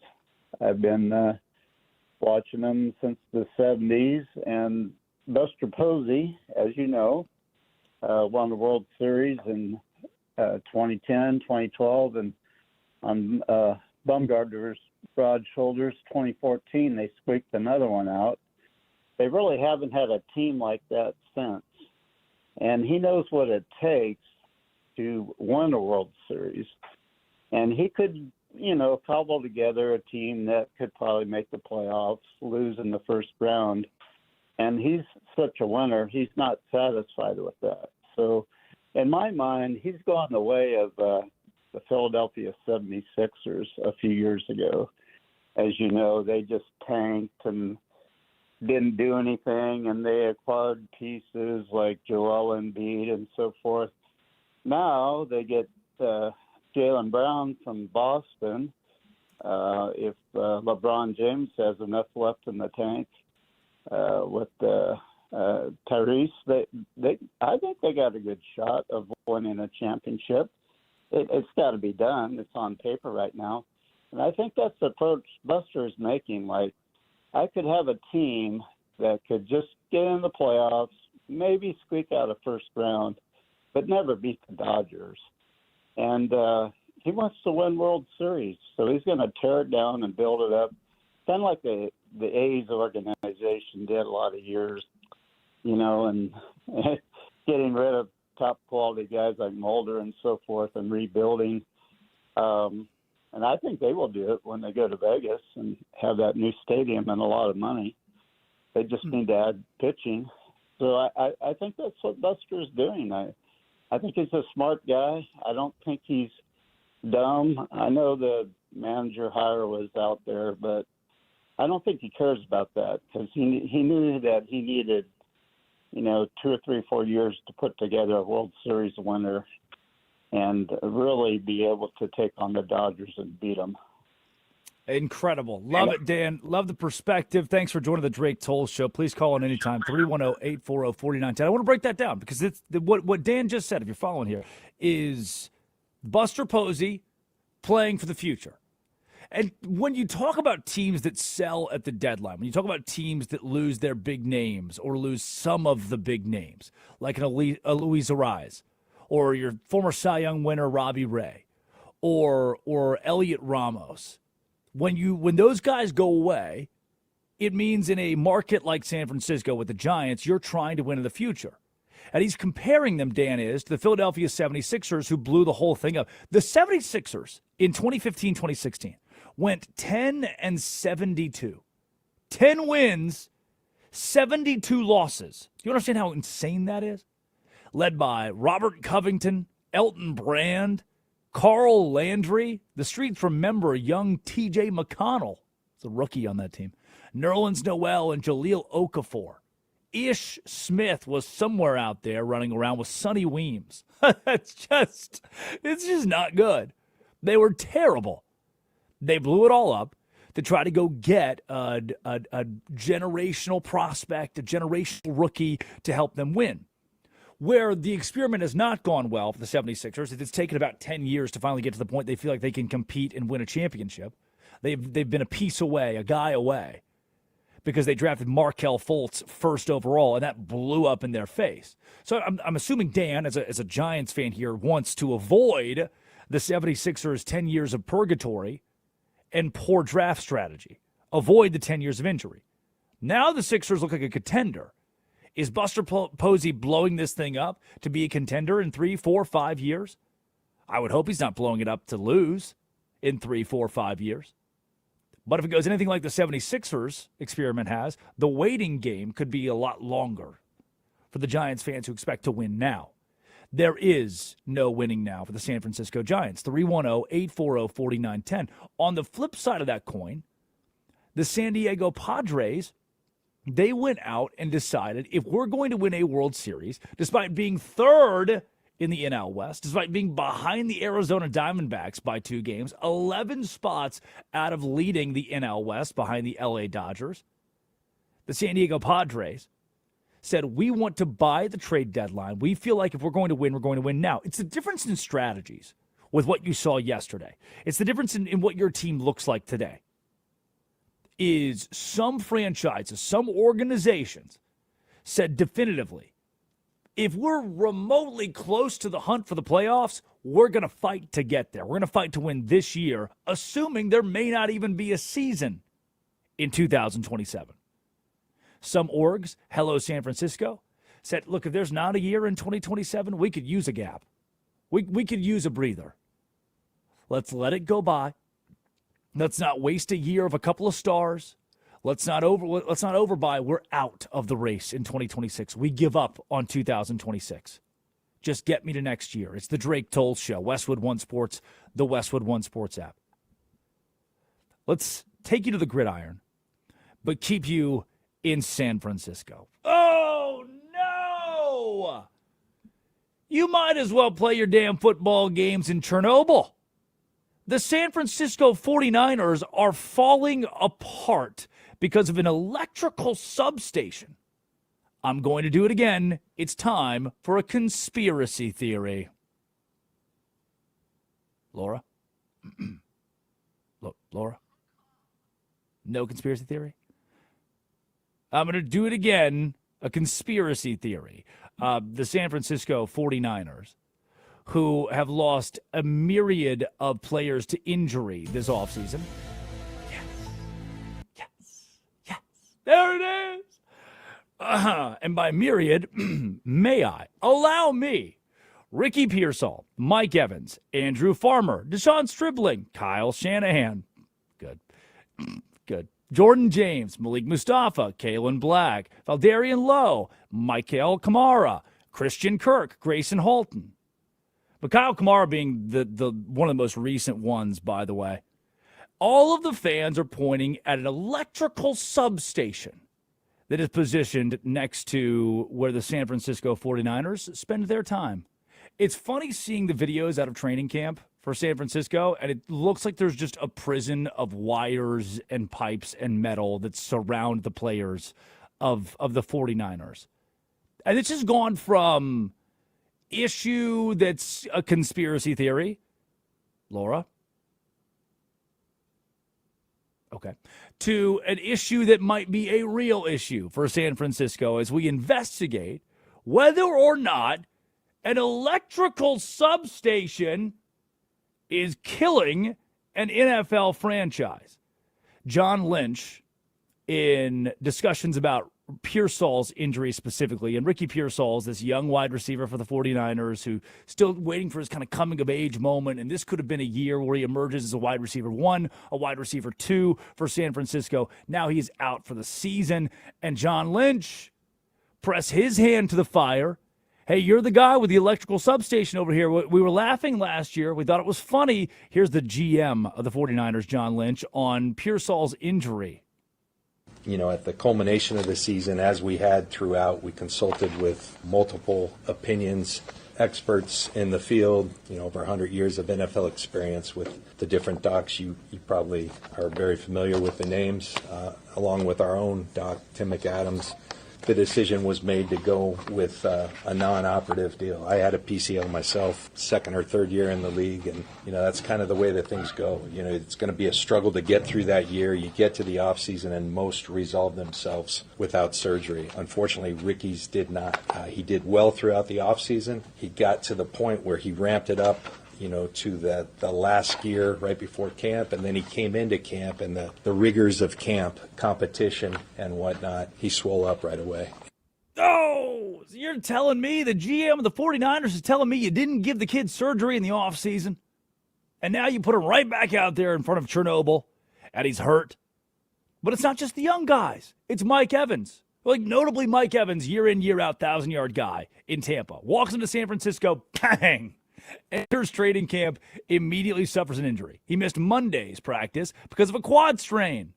Now, maybe I'm crazy. Maybe I'm the one who thinks the Pearsall injury, the Mike Evans injury, the Deshaun Stribling injuries, the Mikhail Kamara injury, the Christian Kirk injury, that these are all just happenstance and chance. The last decade, though, research shows the 49ers have been in the top 10 in the National Football League in injuries. Let's take you out to the Bay Area, 310-840-4910 here on the Drake Toll Show. To Jeff from the Bay Area. Let's talk a couple of things here, Jeff, if I can steer your phone call a bit. Not just Buster Posey and his leadership with the San Francisco Giants, but also this electrical substation thing that's happening. We'll start in football, Jeff. Any concerns with the electrical substation for yours truly? Well, I've heard so much about it. I've heard they've done tests. It doesn't show anything. I don't know, but something's going on because I'm also worried about the 49ers. It's fishy, no doubt. Well, the fishy to me, the San Francisco Giants at the trade deadline selling. Are you okay with the Giants punting on 2026? We all knew it was going to happen. I'm upset, but what all I could do is look forward, right? Look past this, and we got like two single A players, I think, out of this, or I don't know. A shortstop, I forgot his name. I don't know. I'm not a Posey fan. Okay, as the operations, I'm not. No, I wasn't a fan of bringing somebody in college level. I don't know. Hey, I'm just glad they didn't get rid of Lee because Lee is the market. I bought my son the jersey with his language of his name on the back, and he loves it. So they had to keep Lee. But I'm upset about Robbie Ray, and of course, I don't know. What do? We punted. We punted well before this. Posey punted last year. By allowing Walker to stay in every game after you give up 6 runs. You're still in the guy. I just don't understand it. He's gone, of course, but I don't know. I don't know anymore. But as a Bay Area fan, I'm still happy. We had 10, 12, and 14. I had the 80s with the Niners, and of course, the latter years with my Warriors. So that's great. I'm still a happy fan. I'm just upset now, but it can't get any worse, can it? Jeff, I appreciate you calling into the Drake Toll Show, 310-840-4910. I'll answer this question for you. Can it get any worse? He mentioned Ryan Walker in there, who pitched last year for the San Francisco Giants, more notably last season, and just kind of fell apart over the course of the year. Just leave the guy out there, Young-Hoo Lee, who is still a member of the San Francisco Giants. So we have checked off the box. Jeff's son can keep the jersey, but it feels like every other star the Giants carry right now. You can go ahead and sell those jerseys, like Luis Ariz, who was traded away, Robbie Ray, Elliot Ramos. Those guys traded yesterday at the deadline. The Giants are punting. You knew it was going to happen. What do you do? Where do you go? Addie Bates, notable seam head of the Drake Toll Show, producer of the program. If you're a Giants fan and you just got a bunch of single-A players you've never heard of, is there any hope in the world that 3 years from now those single-A players you've never heard of become the new stars of the game? Oh, this happens all the time, guys. And a notable trade happened on August 1st, that day in history, like about a decade ago. And it was when the Los Angeles Dodgers acquired Josh Fields from the Houston Astros, and they sent over a minor leaguer to the Astros named something like Yordan Alvarez. Guys, it's okay if they're in single A right now. That's okay. There is potential for all of these people. This happens all the time. This is what A.J. Preller, this is what he deals prospects all the time, and you see them on other teams like, oh yeah, you remember when they got him from the Padres? It's okay. Giants fans, it sucks right now. I'm not going to say that you're in a good spot. Buster Posey, I think he's in over his head, and Tony Vitello is the same way, but this will be good for the long run. It's good that they shed some payroll because that's how you can rebuild your organization. When we come back, we'll give you our idiots of the day, and we will start with the San Diego Padres.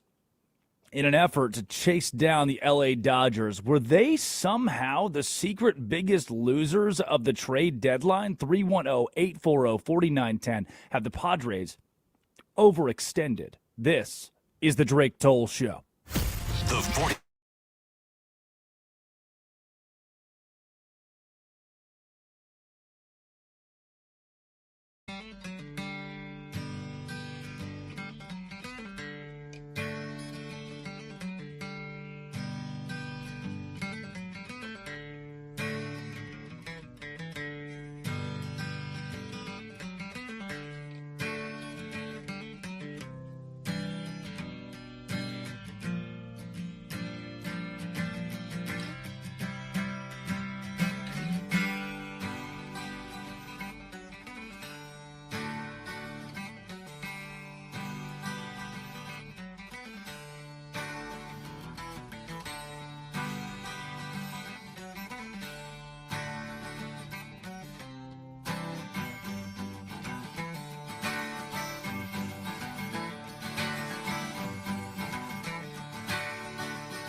Hey lady, you got the love I need. Maybe more than enough. Oh, darling, darling, darling, walk a while with me. Oh, you got so much, so much, so much.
The San Diego Padres are 11 games out of the lead in the NL West. The Padres are behind the Arizona Diamondbacks right now for second in the NL West. They're third in their own division at 58 and 55 in an impossible National League.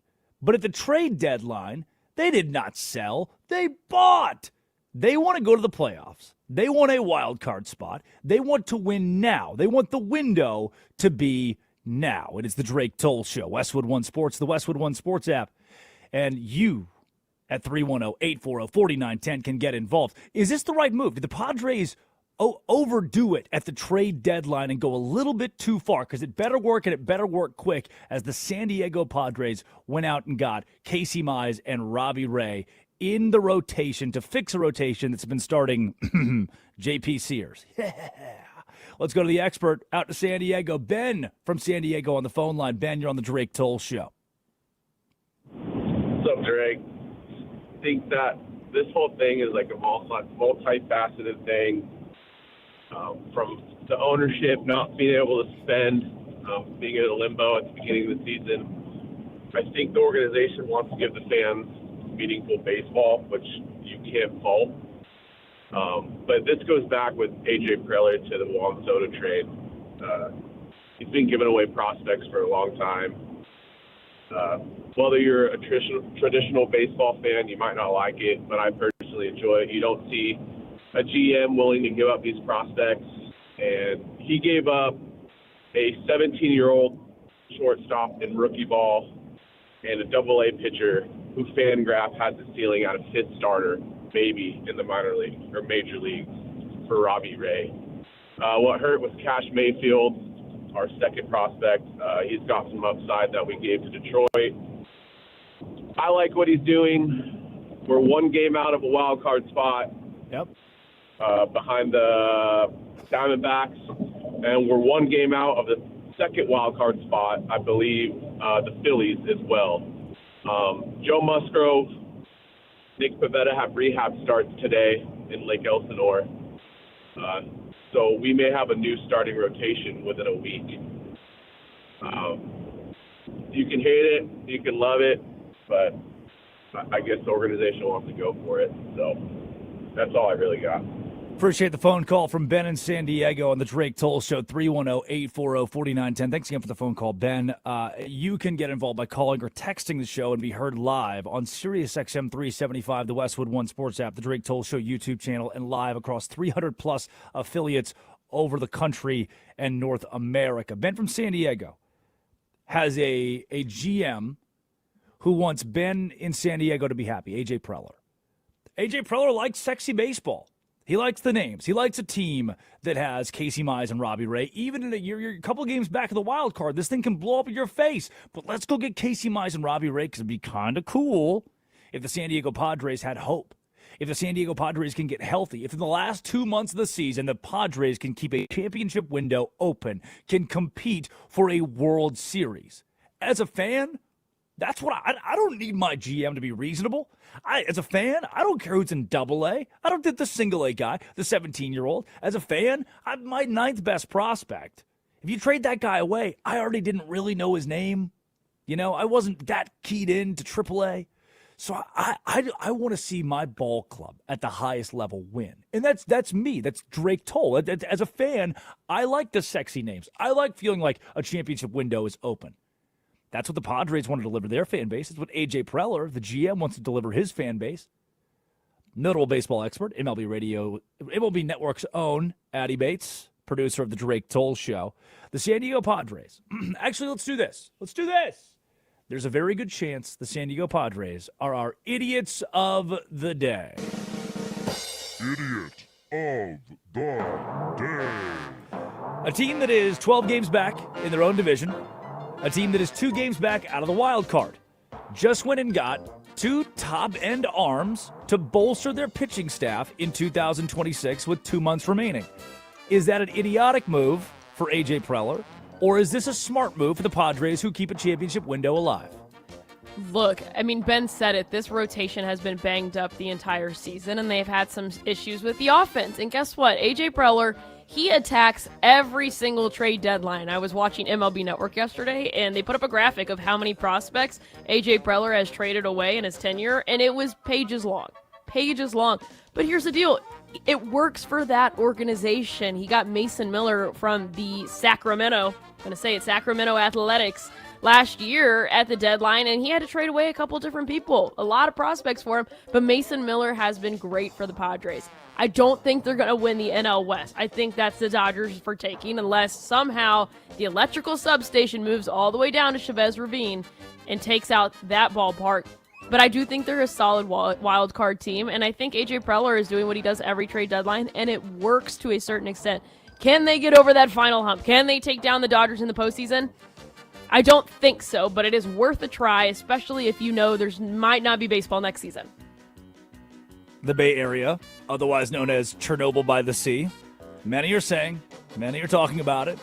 The electrical substation in San Francisco. Another shout out on today's Drake Toll Show. The Padres want to win. They want to win now, but it's already August 4th.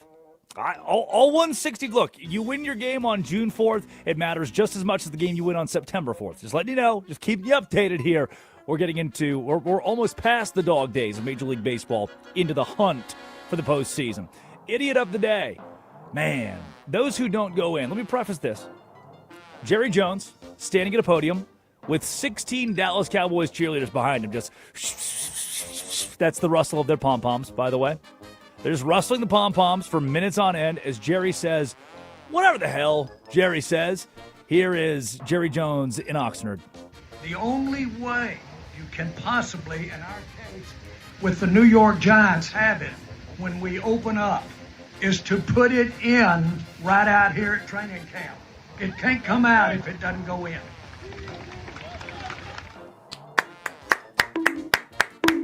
What would RFK say about that? What would he say that he doesn't have? Let's take you to the White House. Here he is, Robert F. Kennedy Jr. The most exotic.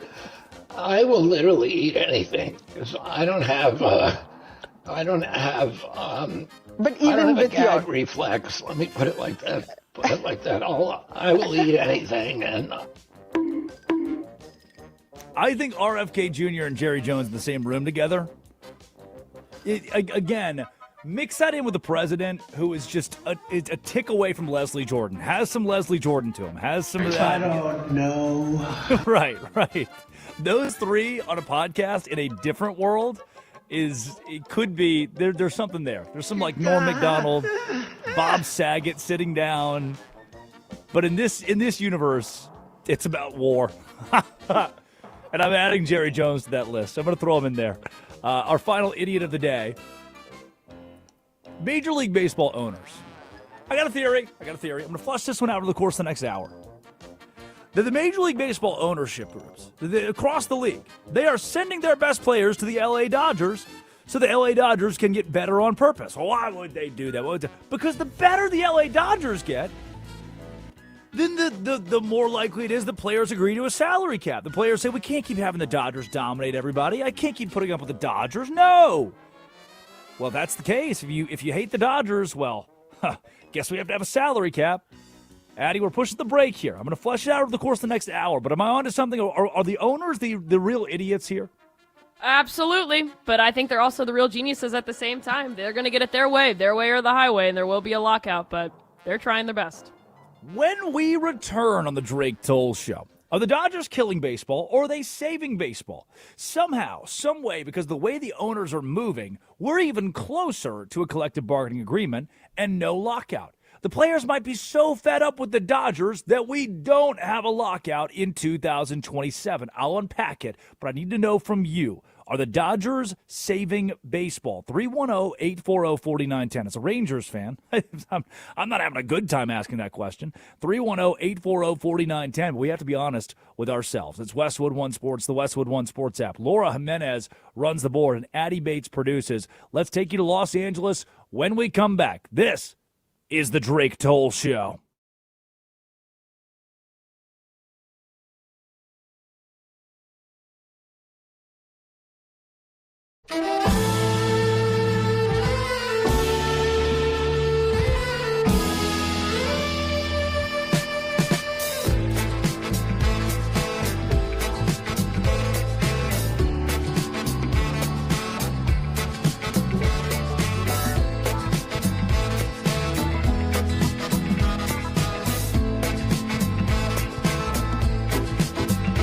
naked bodies go on trial just for laughing at the joke, just for saying of the bargain what any sales girl already knows.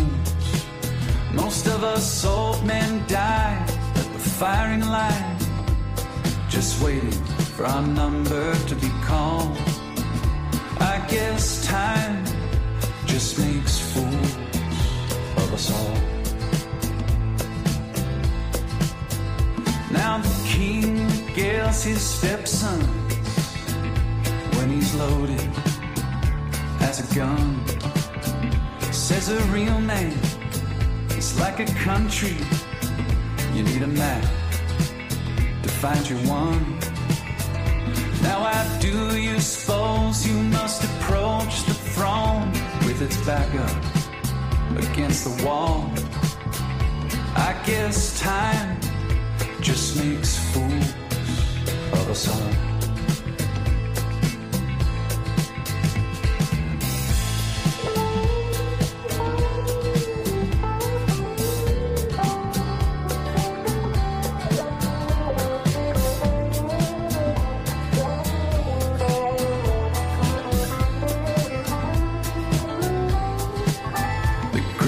Minds of my generation gladly conscripted in the war of defending any Goliath that would deign darken the door. Now with your genius for picking battles, it's no wonder every helmet is too small. I guess time just makes fools of us all. I guess time just makes fools of us all. My drink is watered down, the champ is on his knees. He lost the rematch, he lost the comeback, he lost for charity, but that's the job. It's what gets the asses in the hall. They came for a beating, and he came to brawl.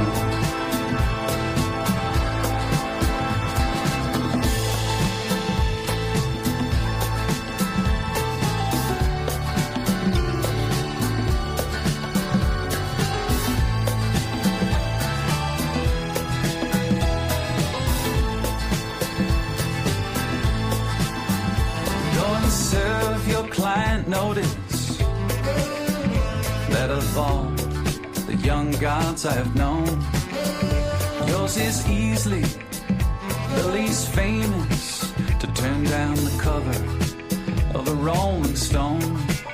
Lily white faces, so familiar and yet impossible to recall. I guess time just makes fools of us all. After a millennia of good times, God said, hey now, let's have a dream where we raise the stakes a little. Come on, let's make things interesting. Parachute into the Anthropocene, an amnesiac, a himbo Kendall. I guess time does make fools of us all.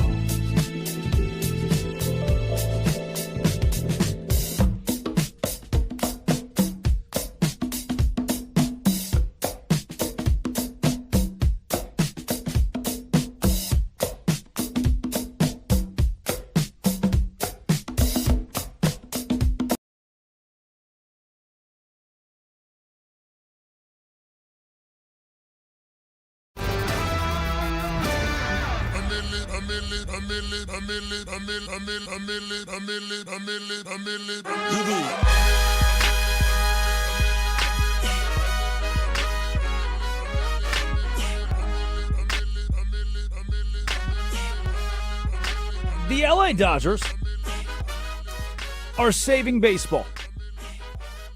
The Los Angeles Dodgers are saving baseball. The Tigers front office, the Detroit Tigers front office, put in a call to the LA Dodgers to say, hey, you guys wouldn't happen to want Tarek Skubal, right? And as the Tigers are the ones who set this in motion, the Dodgers are the ones who just said yes. Of course we do. We have the best farm system in all of Major League Baseball. Yeah, we want Tarek Skubal. What do you want? We'll give you a couple prospects, and we'll take the best pitcher in the American League, a Cy Young award-winning pitcher from the American League, and the Detroit Tigers. And you know how the Dodgers are saving baseball? They're the one entity, the one name keeping us out of the woods for a 2027 lockout. Whoa, wait a second. You turn the radio on. First day of school for a lot of folks. And the first thing you hear is that the LA Dodgers are saving baseball. The first thing you hear is that the LA Dodgers are keeping us away from a lockout in 2027. How is that the case? I'll explain. It is the Drake Toll Show. Westwood One Sports and the Westwood One Sports app. Drake Toll with you from the Savannah Bananas organization. Locked on Big 12 and right here on Westwood One Sports. 310-840-4910. Do you believe the Dodgers are killing or saving baseball? I want to make the case that they're saving it. And now, I'm no Dodgers fan, and it doesn't mean I have to like it. But you know what? I can tell you this. Tarek Skubal, the newest pitcher for the LA Dodgers, had a clear message. Don't blame me. Don't blame the Dodgers. Take a listen. Every team could trade for me.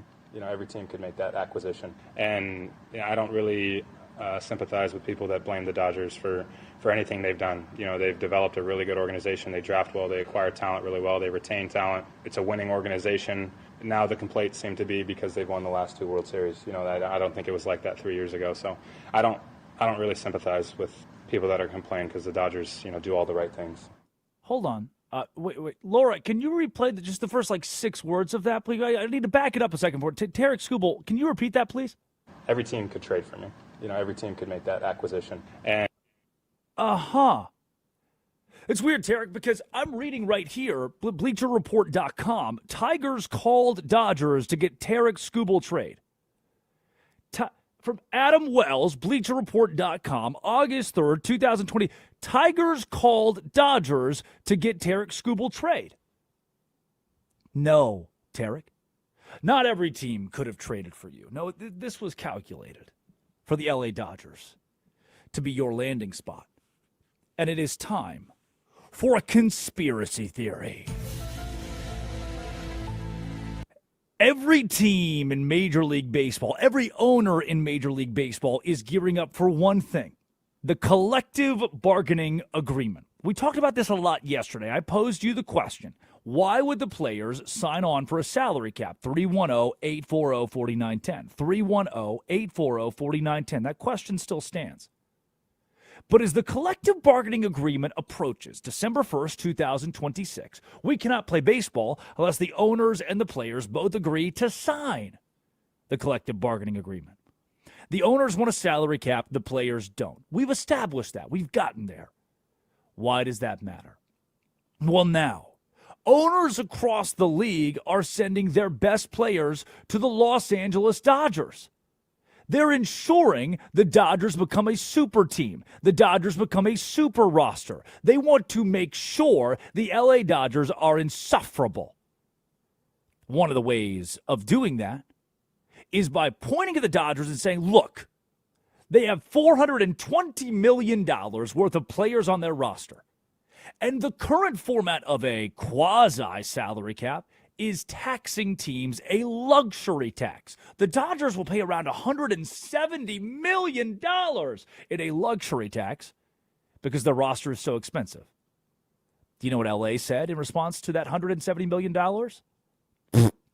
Here's your money, league office. We don't care.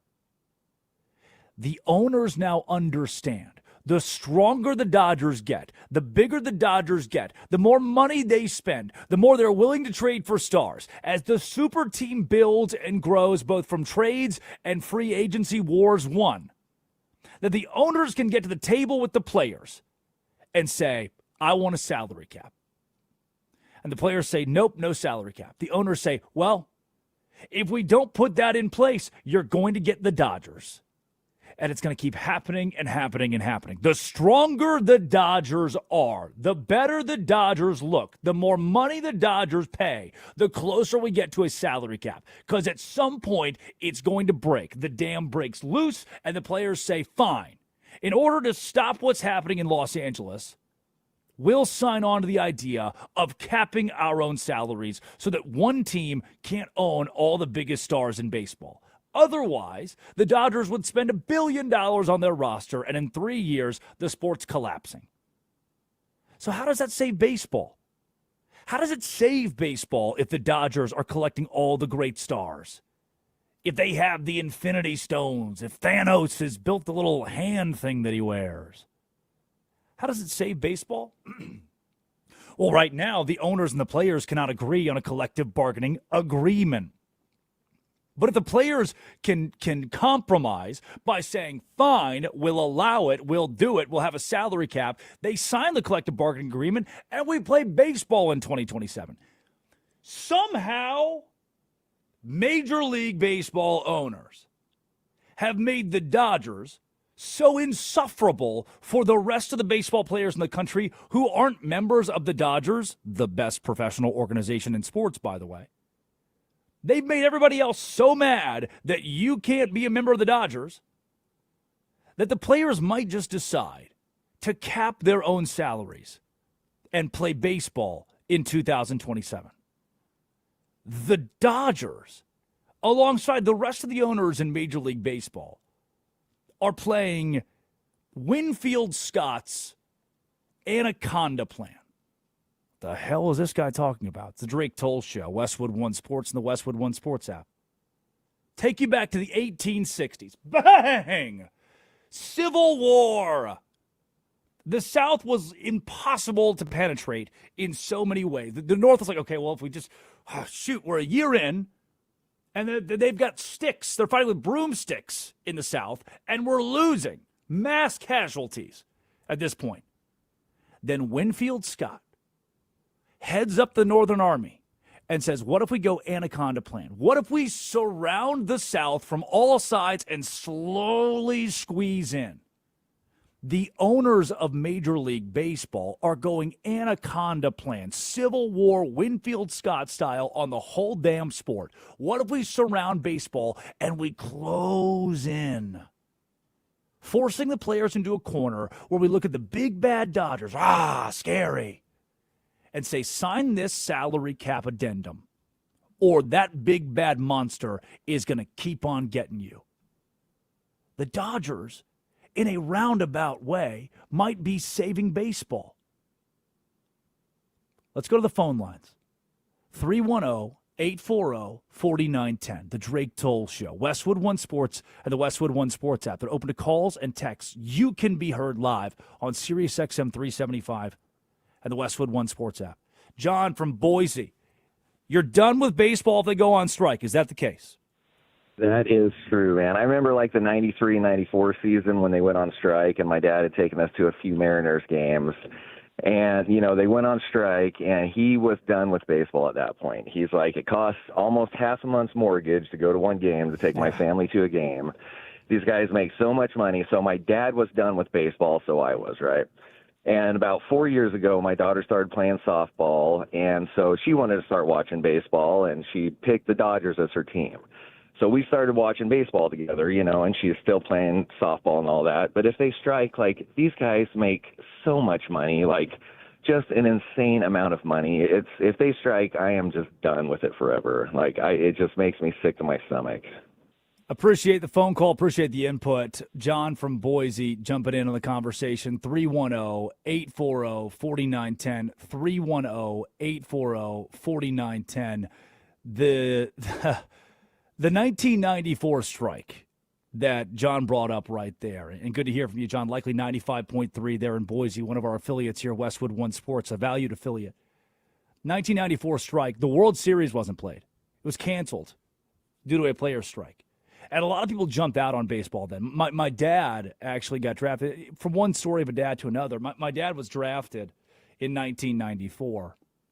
And when all these minor league guys are being called up as a stopgap to play Major League Baseball, guy could have been in the bigs, but it declined his contract to play college football instead. That's how disastrous 94 was. Is we're taking anyone and everyone. We're taking high school kids from Hazen, Arkansas, and threatening to put them on a Major League roster just to try to have some semblance of baseball. And the way we recovered from that, the steroid era of baseball. Barry Bonds taking over the world, Mark McGwire taking over the world. You watched. You had something to watch.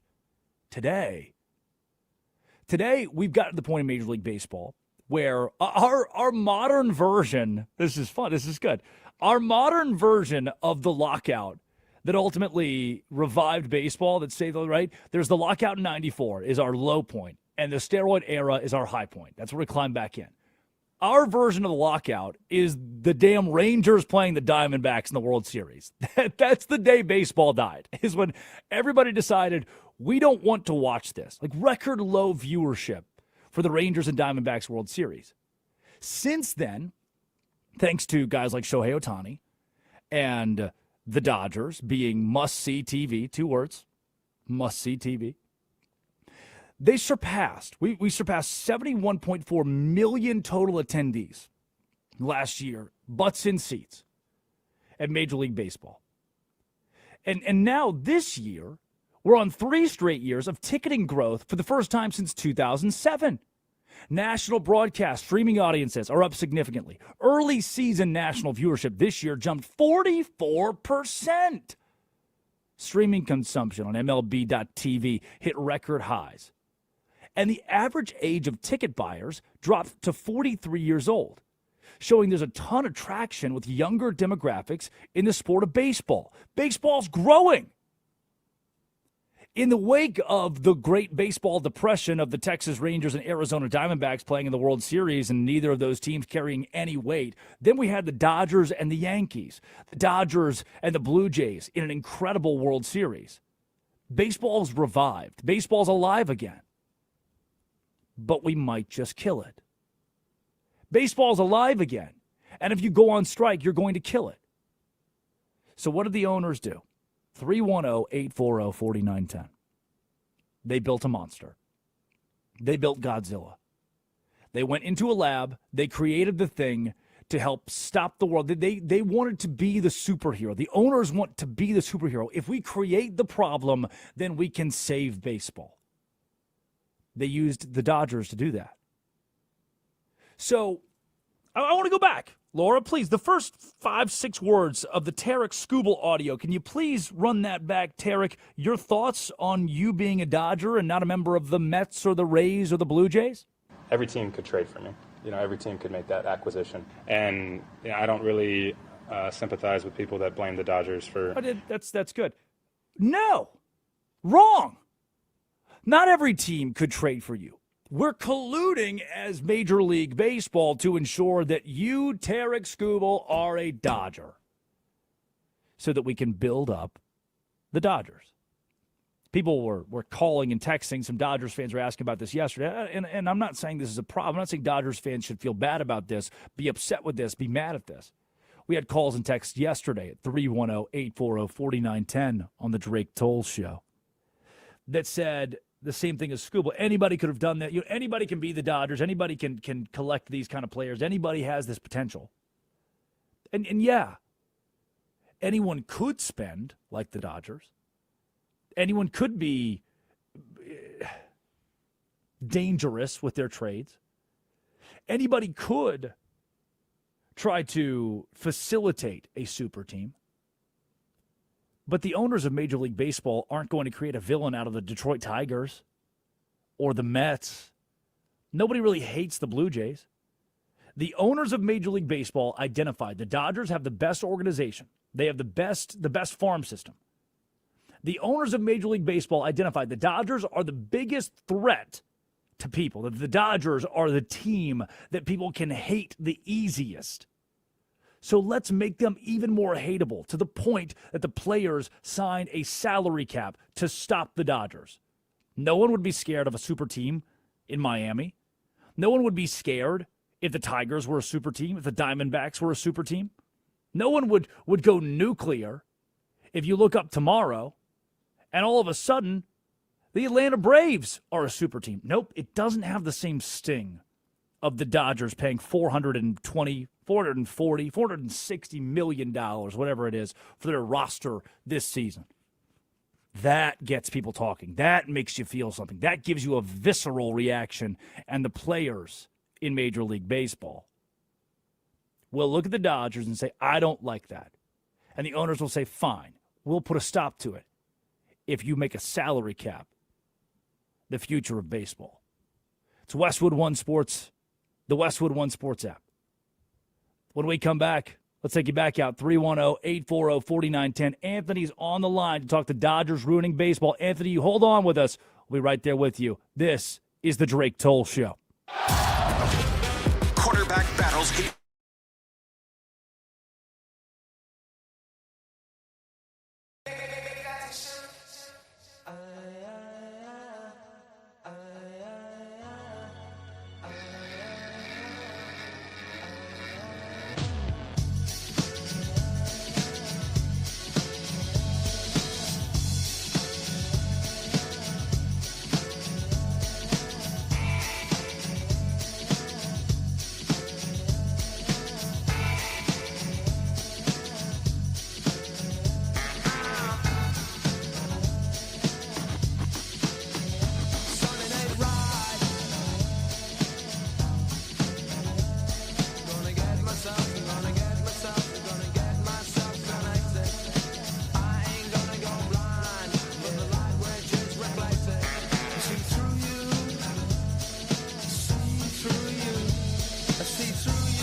You might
drums keep pounding a rhythm to the brain. The LA Dodgers. Are they ruining baseball, or somehow are we closer to playing in 2027 because the Dodgers have created this super team, that it's going to push players toward wanting a salary cap because they're upset with what the Dodgers are doing? They're so mad the Dodgers are spending so much money, we have to have a salary cap to stop them. Will the players actually think that way? It's Westwood One Sports and the Westwood One Sports app. Drake Toll with you from the Savannah Bananas organization. Locked on Big 12 right here on the Drake Toll Show. Let's take it out to the phone line, 310-840-4910. Anthony in San Diego. Are the Dodgers ruining baseball? I'm going to have to say no, Drake. And as a Padres fan, it hurts to say it. Hurts. But, the MLB PA, they're not going to be like, hey, we don't want the Dodgers to spend money. The MLB PA is like, yes, Dodgers, keep spending money. And they're pumping emails to all their members like, hey, guys, the Dodgers spending money equals the MLB spending money. You're going to get more paychecks. I just don't see that the Dodgers are ruining baseball, and I don't see where the players are going to be like, oh, Dodgers spending more money makes it worse for us. Anthony, I appreciate the phone call. How do you feel about San Diego? I got something for you. As a fan of the Padres, yesterday, for San Diego to be a team that adds Casey Mize, Robbie Ray to fix the rotation, and so you'll have a little less JP Sears in there. For a team like San Diego, who's still outside looking into the postseason, is buying at the trade deadline a smart move? So I think it is a smart move, only because the way that the city has responded to the Padres after the Chargers have left, the city loves the Padres now. They love the ownership. They're excited about the new ownership. So you got to keep, people coming to the games. In San Diego, if the team's not doing well, we're going to the beach. We're going somewhere else. So keeping the team involved and giving the fans hope, like, hey, we're not afraid of the team from up north. We're going to keep taking a shot. And that's why I think, the Dodgers being such a big team and spending all that money gets the Padres to spend more money. And the MLB PAs are going to be like, hey, look what the little market Padres will spend money to compete with the Dodgers. Huge. Love the phone call. Appreciate the call. That's Anthony in San Diego. Joined us at 310-840-4910. Let's break it down for a second. The owners, and Anthony's onto something here, the owners are cheap. They don't want to spend a ton of money.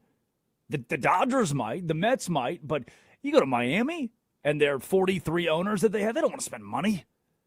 You go to St. Louis. St. Louis doesn't want to spend right now. You go to Texas, take it to Dallas. Nobody really wants to spend. And a part of the reason they don't want to spend is the looming lockout in 2027. Why would you grab a guy right now on a lucrative multi-year deal when we might not even have baseball next season? Why would I? Whoa, he's about to cook. Hold on now. Why would I, as an owner of a Major League Baseball team in Detroit, an owner of a Major League Baseball team in Houston, an owner of a Major League Baseball team in Phoenix, why would I spend money on a guy's contract right now when two things are true? Number one, we may not play baseball next year. Number two, I can just send him to the Dodgers and they'll pay him all this money. Next year, we can lock out. That's fine. Have fun with that. All my best players, all the big money, all that contract cash that I was going to lose, those guys play for the Dodgers now. I'm exonerated of that. Why would you harbor stars? Why would you keep stars in the fold if they can just go play for the Dodgers for a year? And we may not even have baseball next season. Oh, and the more stars the Dodgers collect, the more likely the players are to agree to a salary cap to stop the Dodgers. They're being used. LA is being used in the middle of all of this by the owners of Major League Baseball to keep us from a lockout in 2027. LA is being used to get a salary cap. LA is being used to push us, finally, to push us toward playing baseball and doing it with a much more even-keeled league. Back to the old days. Back before the corruption of the LA Dodgers. And were the Dodgers truly corrupt? I don't think so. But the owners may have colluded to get us here. Let's keep it on the phone lines. 310-840-4910. Out to the Bay Area. Michael, you're on the Drake Toll Show. Good morning.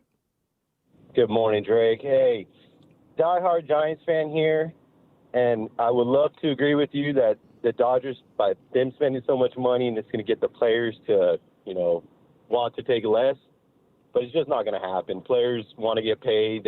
They want to make money. The league has become so one-sided that it's become disgusting that no other teams really can compete in these large market teams on a regular basis. There's just no parity. The NFL is so much excitement in the beginning of the year. Every team, they think they have a chance to make it, but it's become difficult to watch. So that's my take.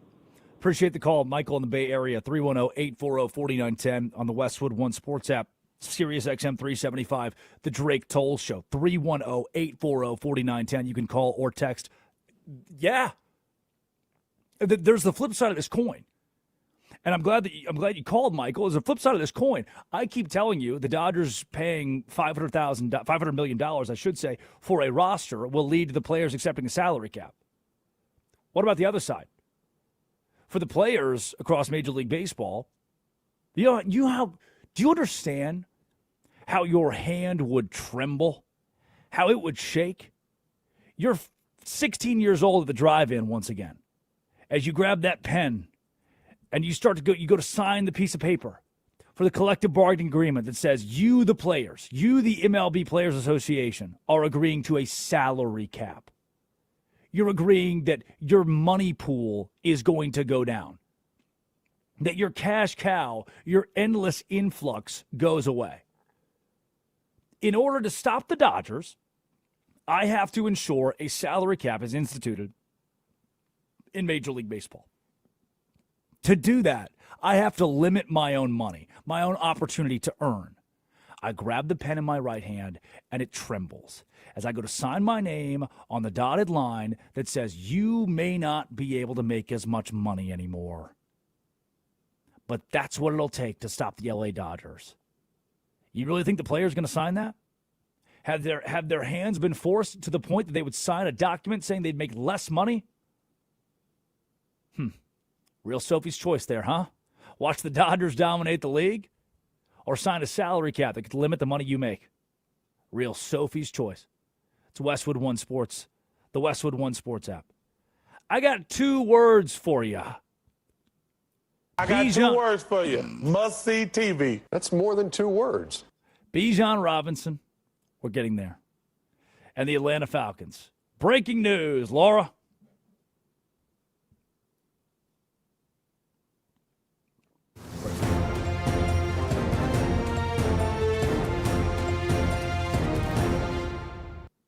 Good morning. Per Adam Schefter, 2-time Pro Bowl selection Bijan Robinson and the Falcons reach an agreement on a 3-year extension worth up to, hold on to your seats for this one, worth up to $75 million that now will make him the highest paid running back in the NFL. Hold on to this one. Highest paid running back in NFL history.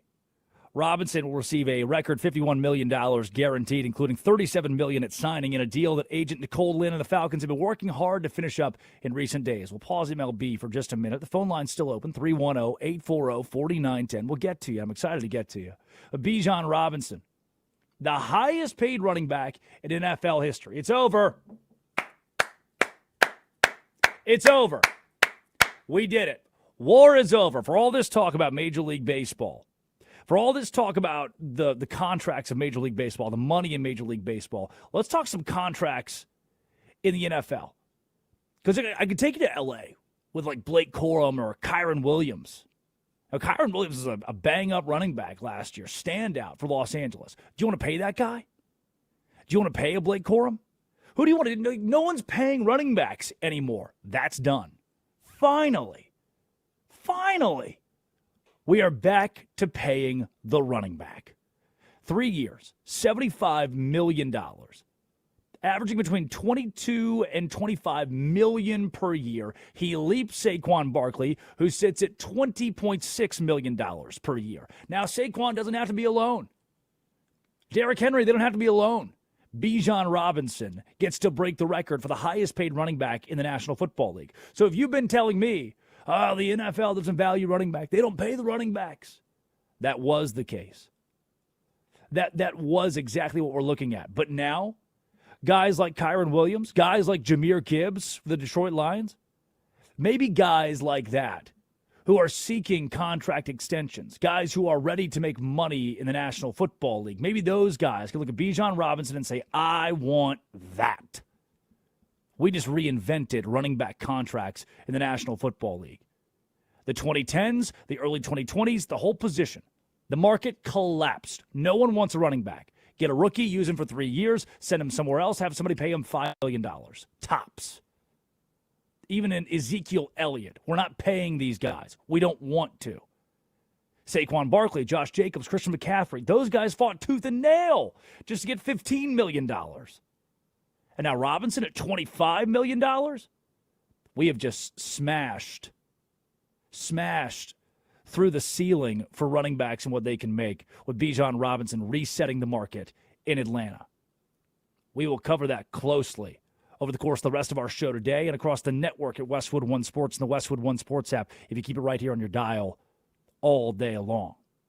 Let's dip back in for a second. Andrew in New York City. People are forgetting what the MLB did before. Andrew, help me break that down. You're on the Drake Toll Show. I grew up a Montreal Expo fan from day one that they started playing and watched them develop the best minor league system and become a contender for close to 10 years straight. And in 94, with the strike that killed their magic season, where they probably would have had the best record in history of baseball. And since the last game of the Montreal Expos, I have not watched a Major League Baseball game because they murdered a team in order to preserve the Milwaukee Brewers, which was owned by the current commissioner, Bug Selig. So conspiring to make a my brain's frying this morning. To make the Dodgers the enemy by forcing them to cause the owners to have a salary cap and to blame it on the Dodgers. It's their everyday business model. It's nothing new. I mean, the Expos were a more viable team than the Brewers. They had better attendance over the last 15 or 20 years before they hit when they started killing the team after the 94 strike season. And it was just, I've lost the taste for the league. I've lost the taste for the corruption of the league. And it's our version of FIFA. It really is. There is, and I'm not saying anything like predetermined and things like that. And I just haven't watched a game since then. So all of this just doesn't surprise me. I love it. Thank you for the call, Andrew. Appreciate you this morning at 310-840-4910. I'm excited to break this down for a second. It's time for a conspiracy theory.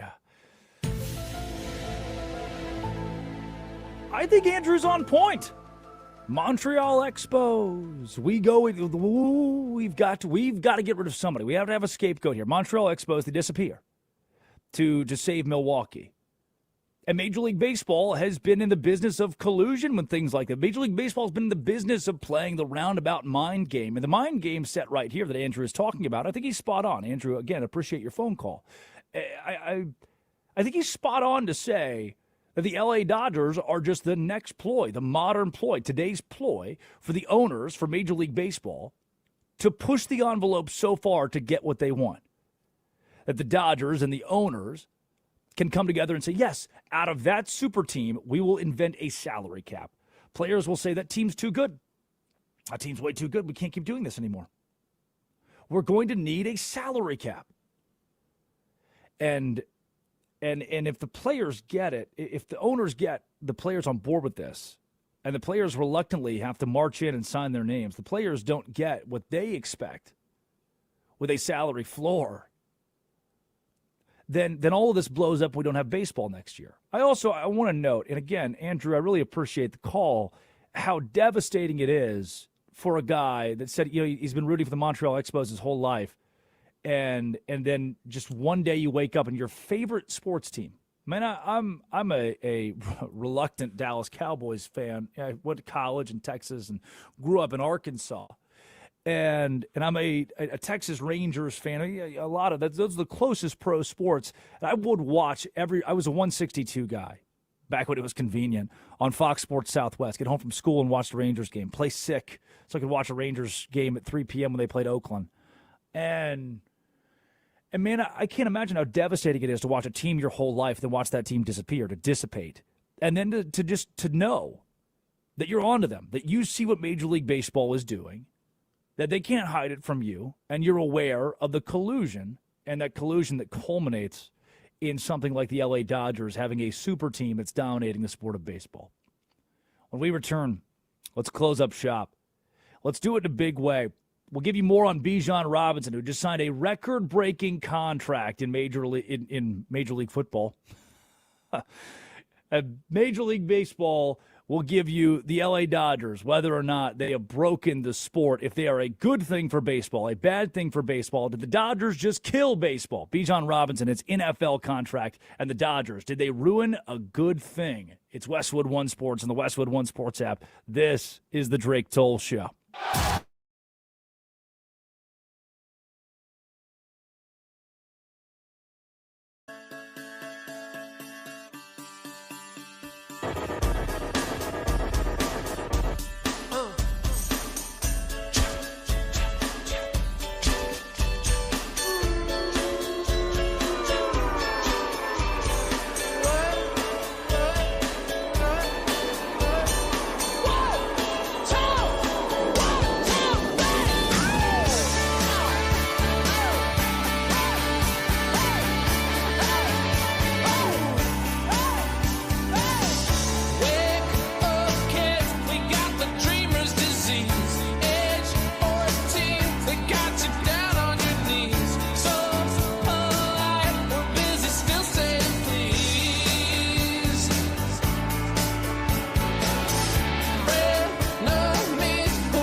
a sweet little body and she's rolling in the caddy with me. Bijan Robinson has reset the running back position in the NFL. A brand new 3-year, $75 million deal for Bijan Robinson. You told me. I was told. 310-840-4910. Let's talk about it again. 310-840-4910. We're covering all things Major League Baseball trade deadline as well as the National Football League and training camp right now, live on the Drake Toll Show, Westwood One Sports, and the Westwood One Sports app. You told me the running back position is dead. All we're ever going to have is rookies on rookie contracts or guys on 1, 2, 3-year deals that are less than $15 million because nobody needs to pay a running back. Their shelf life isn't long enough. There are a couple of generational players, but gosh, the idea that we give money to a running back, how fragile they are, how quickly they dissipate, how many are around the same level in the National Football League. Well, Bijan Robinson just reset that. $25 million per year in Atlanta. It leaps past Saquon Barkley's deal of $20 million per year. This agreement, it ends the training camp hold-in for Bijan Robinson. It locks in Atlanta's offensive centerpiece. Hey, Kyle Pitts is playing better, by the way. And it also establishes, the deal establishes something new for guys like Jahmyr Gibbs out of his same draft class, who seeks a second contract extension over there with the Detroit Lions. It allows more guys to go get paid. Saquon Barkley, Josh Jacobs, Christian McCaffrey, they fought tooth and nail to get to the $15 million threshold, the $20 million threshold. Now $25 million? It gives Saquon the opportunity, Josh Jacobs the opportunity, Christian McCaffrey, Jahmyr Gibbs the opportunity to walk into a front office and say, pay me my money. From the 2010s into the early 2020s. Hello, Eddie Lacy. Hello, Trent Richardson. We watched as the running back position ebbed and flowed. Hello, DeMarco Murray.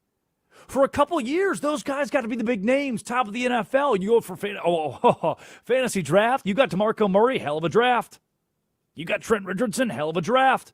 You got Eddie Lacy. Gosh, this guy's going to tear up our fantasy league this year. And those guys fell to the wayside. For many years, the running back position was Ezekiel Elliott had, 3 years where you get to be atop of the NFL, and then what? There's no ceremonial exit. There's no goodbye with a massive contract. There's no hey, let's let this guy finish out his career. Ezekiel Elliott is only 31 years old. 31 years old. You would think a guy like that, for how we treated him 6 seasons ago, would have been a stalwart in the NFL for a decade. Nope.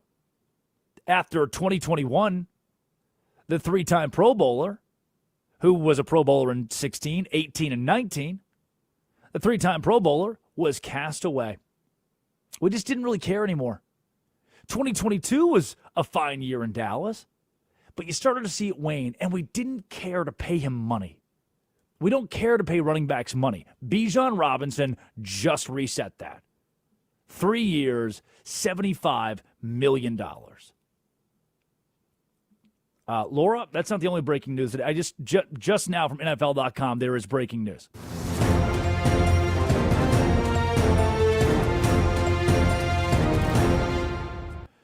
NFL.com at 8:26 a.m. publishes the following from Kevin Petra. Matthew Stafford calls Rams Monday practice high quality. Yeah! Yes! Boom! Boom! Boom! All of a sudden, the Rams' odds to win the Super Bowl on Kalshi are at 80%. No one's ever seen odds this high. No one's ever seen odds that are so high. In the middle of an off season, in the middle, we get to August 4th every year. We get to August 4th every year, and the stories just get tight. We need NFL in your face, NFL, to the point where our headlines are, Matthew Stafford says, practice good. Okay. Good answer. Good answer. Headline of an article. We're getting there. Practice good. The Rams are in a great spot. We will be covering the NFL the entire week this week. Westwood One Sports, the Westwood One Sports app on the Drake Toll Show. 310-840-4910 with the Hall of Fame game happening on Thursday. We are almost there to the preseason in the National Football League, and college football is now just 4 weeks away, 3.5 at this point. Let's close the show where we started it, though. The LA Dodgers are saving baseball. Conspiracy theory.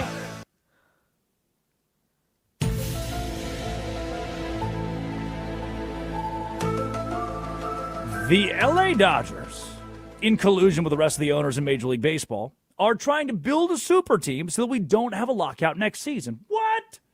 That's the case.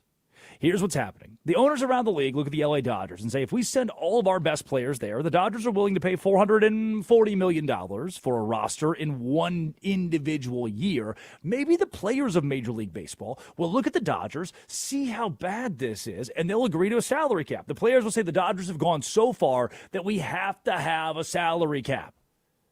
What if? What if the LA Dodgers are good for baseball because it brings us closer to a collective bargaining agreement? Let's hear from Tarek Skubal, who was just traded from the Tigers to the Dodgers. I only need the first 6, 7 words of his response and message toward the world about his recent trade. Every team could trade for me. Every team could make that acquisition. And I don't really sympathize with. Okay. He doesn't sympathize with those who dissent the Dodgers, who push back on the Dodgers. Weird. I'm reading an article from Bleacher Report. Adam Wells, Major League Baseball writer. The Tigers called the Dodgers. The Tigers made the phone call to get the trade done. They're the ones who wanted to send Tarek Skubal to Los Angeles. Why? Because the owners of Major League Baseball want the Dodgers to go stronger and stronger and stronger. Every superhero needs a supervillain. You might not love it. You might not like the fact that the Joker exists. He might burn down your hospital. And gosh, your grandma was in there. Dang it. And the Joker blew up the hospital. But if not for the Joker, there wouldn't be a Batman. And the Joker in this situation is the LA Dodgers. And guess who's feeding him? The city of Metropolis, or whatever the hell they called that city in Batman. Addie Bates, notable ball knower. The city's name is? Gotham City. Thank you. Gotham City. Not Metropolitan, or whatever I said. Metropolis is Superman. Metropolis. The city of Gotham, they kept feeding him. We can't hate the Joker, because without the Joker, there is no Batman. Without the Dodgers, there is no collective bargaining agreement. Without the Dodgers, we don't push this envelope so far that ultimately the players have to sign on to a salary cap because they're so fed up with the Dodgers making that much money, and that's where we sit today. Good morning. It is Westwood One Sports, the Westwood One Sports app on the Drake Toll Show at 310-840-4910 all day long today across the network. From Bleck and Abdallah to Jim Rome, our friend Nick Costos with You Better You Bet, who's coming up. We'll be talking the NFL Bijan Robinson training camp and Major League Baseball's trade deadline that concluded yesterday. Did your team get better? Did your team buy? Did your team sell? Did your team sit on its ass and do nothing? We'll have all of that and more for the entire 24 hours right here on our Westwood One Sports Radio Network. It is time for today's obituaries. In the form of Dead or Alive. Don't do that. Good, Laura. Just keeping you on your toes. Dead or Alive today, Laura. Anita Page, Dead or Alive. Alive. Addie? Alive. She would be 116 years old. So, Anita Page. That's young. That's young. She is dead. Died in 2008. Billy Bob Thornton. Addie, dead or alive? Alive. Alive. Yep. He's in those commercials, too. I wonder how you think I'm calling you from out here. I wonder how you think I'm out Southwest, on the far... I'm just trying to get on your Wi-Fi. I don't need to see the 30-minute commercial. Just let me text my friends on a flight. And I'm calling you over here from the middle of nowhere. James Blackwood, Laura, dead or alive? James Blackwood, Southern gospel singer. Alive. Oh, Addie. I'll kill him. Oh, James Blackwood is dead. Probably in heaven, though. Probably in heaven. Actually, I should do some research on James Blackwood before I say that. I have no idea who that is. Born in 1919. Dead or alive? Addie, Tina Cole. Who is she? actress from My Three Sons, played Katie Miller Douglas. Dead. Laura? Alive. Tina Cole is listening today. She is alive, 83 years old. Yep. Yeah. All right. Alberto Gonzalez, Laura, U.S. White House counsel and former attorney general under George Bush. Alive. Addie? I'll kill him. He's alive! Only 71 years old, too. He's got some Only. left in the tank here. Only. Addie, Jeff Gordon. Mm-hmm. Dead or alive? What does he do? He drive car fast. That's what I thought he does. Alive. Laura? Dead? He's very alive. Jeff Yes, Gordon's I thought it was very NASCAR, alive. All right, last one. Don S. Davis, Addie. Let's kill him. Major Garland Briggs from Twin Peaks. Laura, dead or alive? Dead. He is dead. Yep, Don S. Davis is I killed dead. him. But Yep. yes, I was like, as soon as you said Twin Peaks. Yep, you killed him. Oops. That's Laura Jimenez. Addie Bates runs the board. Colin Jones, Armin Williams, Bruce Gilbert, and Ryan McGuire. Thank you for your job. I appreciate it. Love you guys. See you tomorrow. Mwah. It's the Drake Toll Show.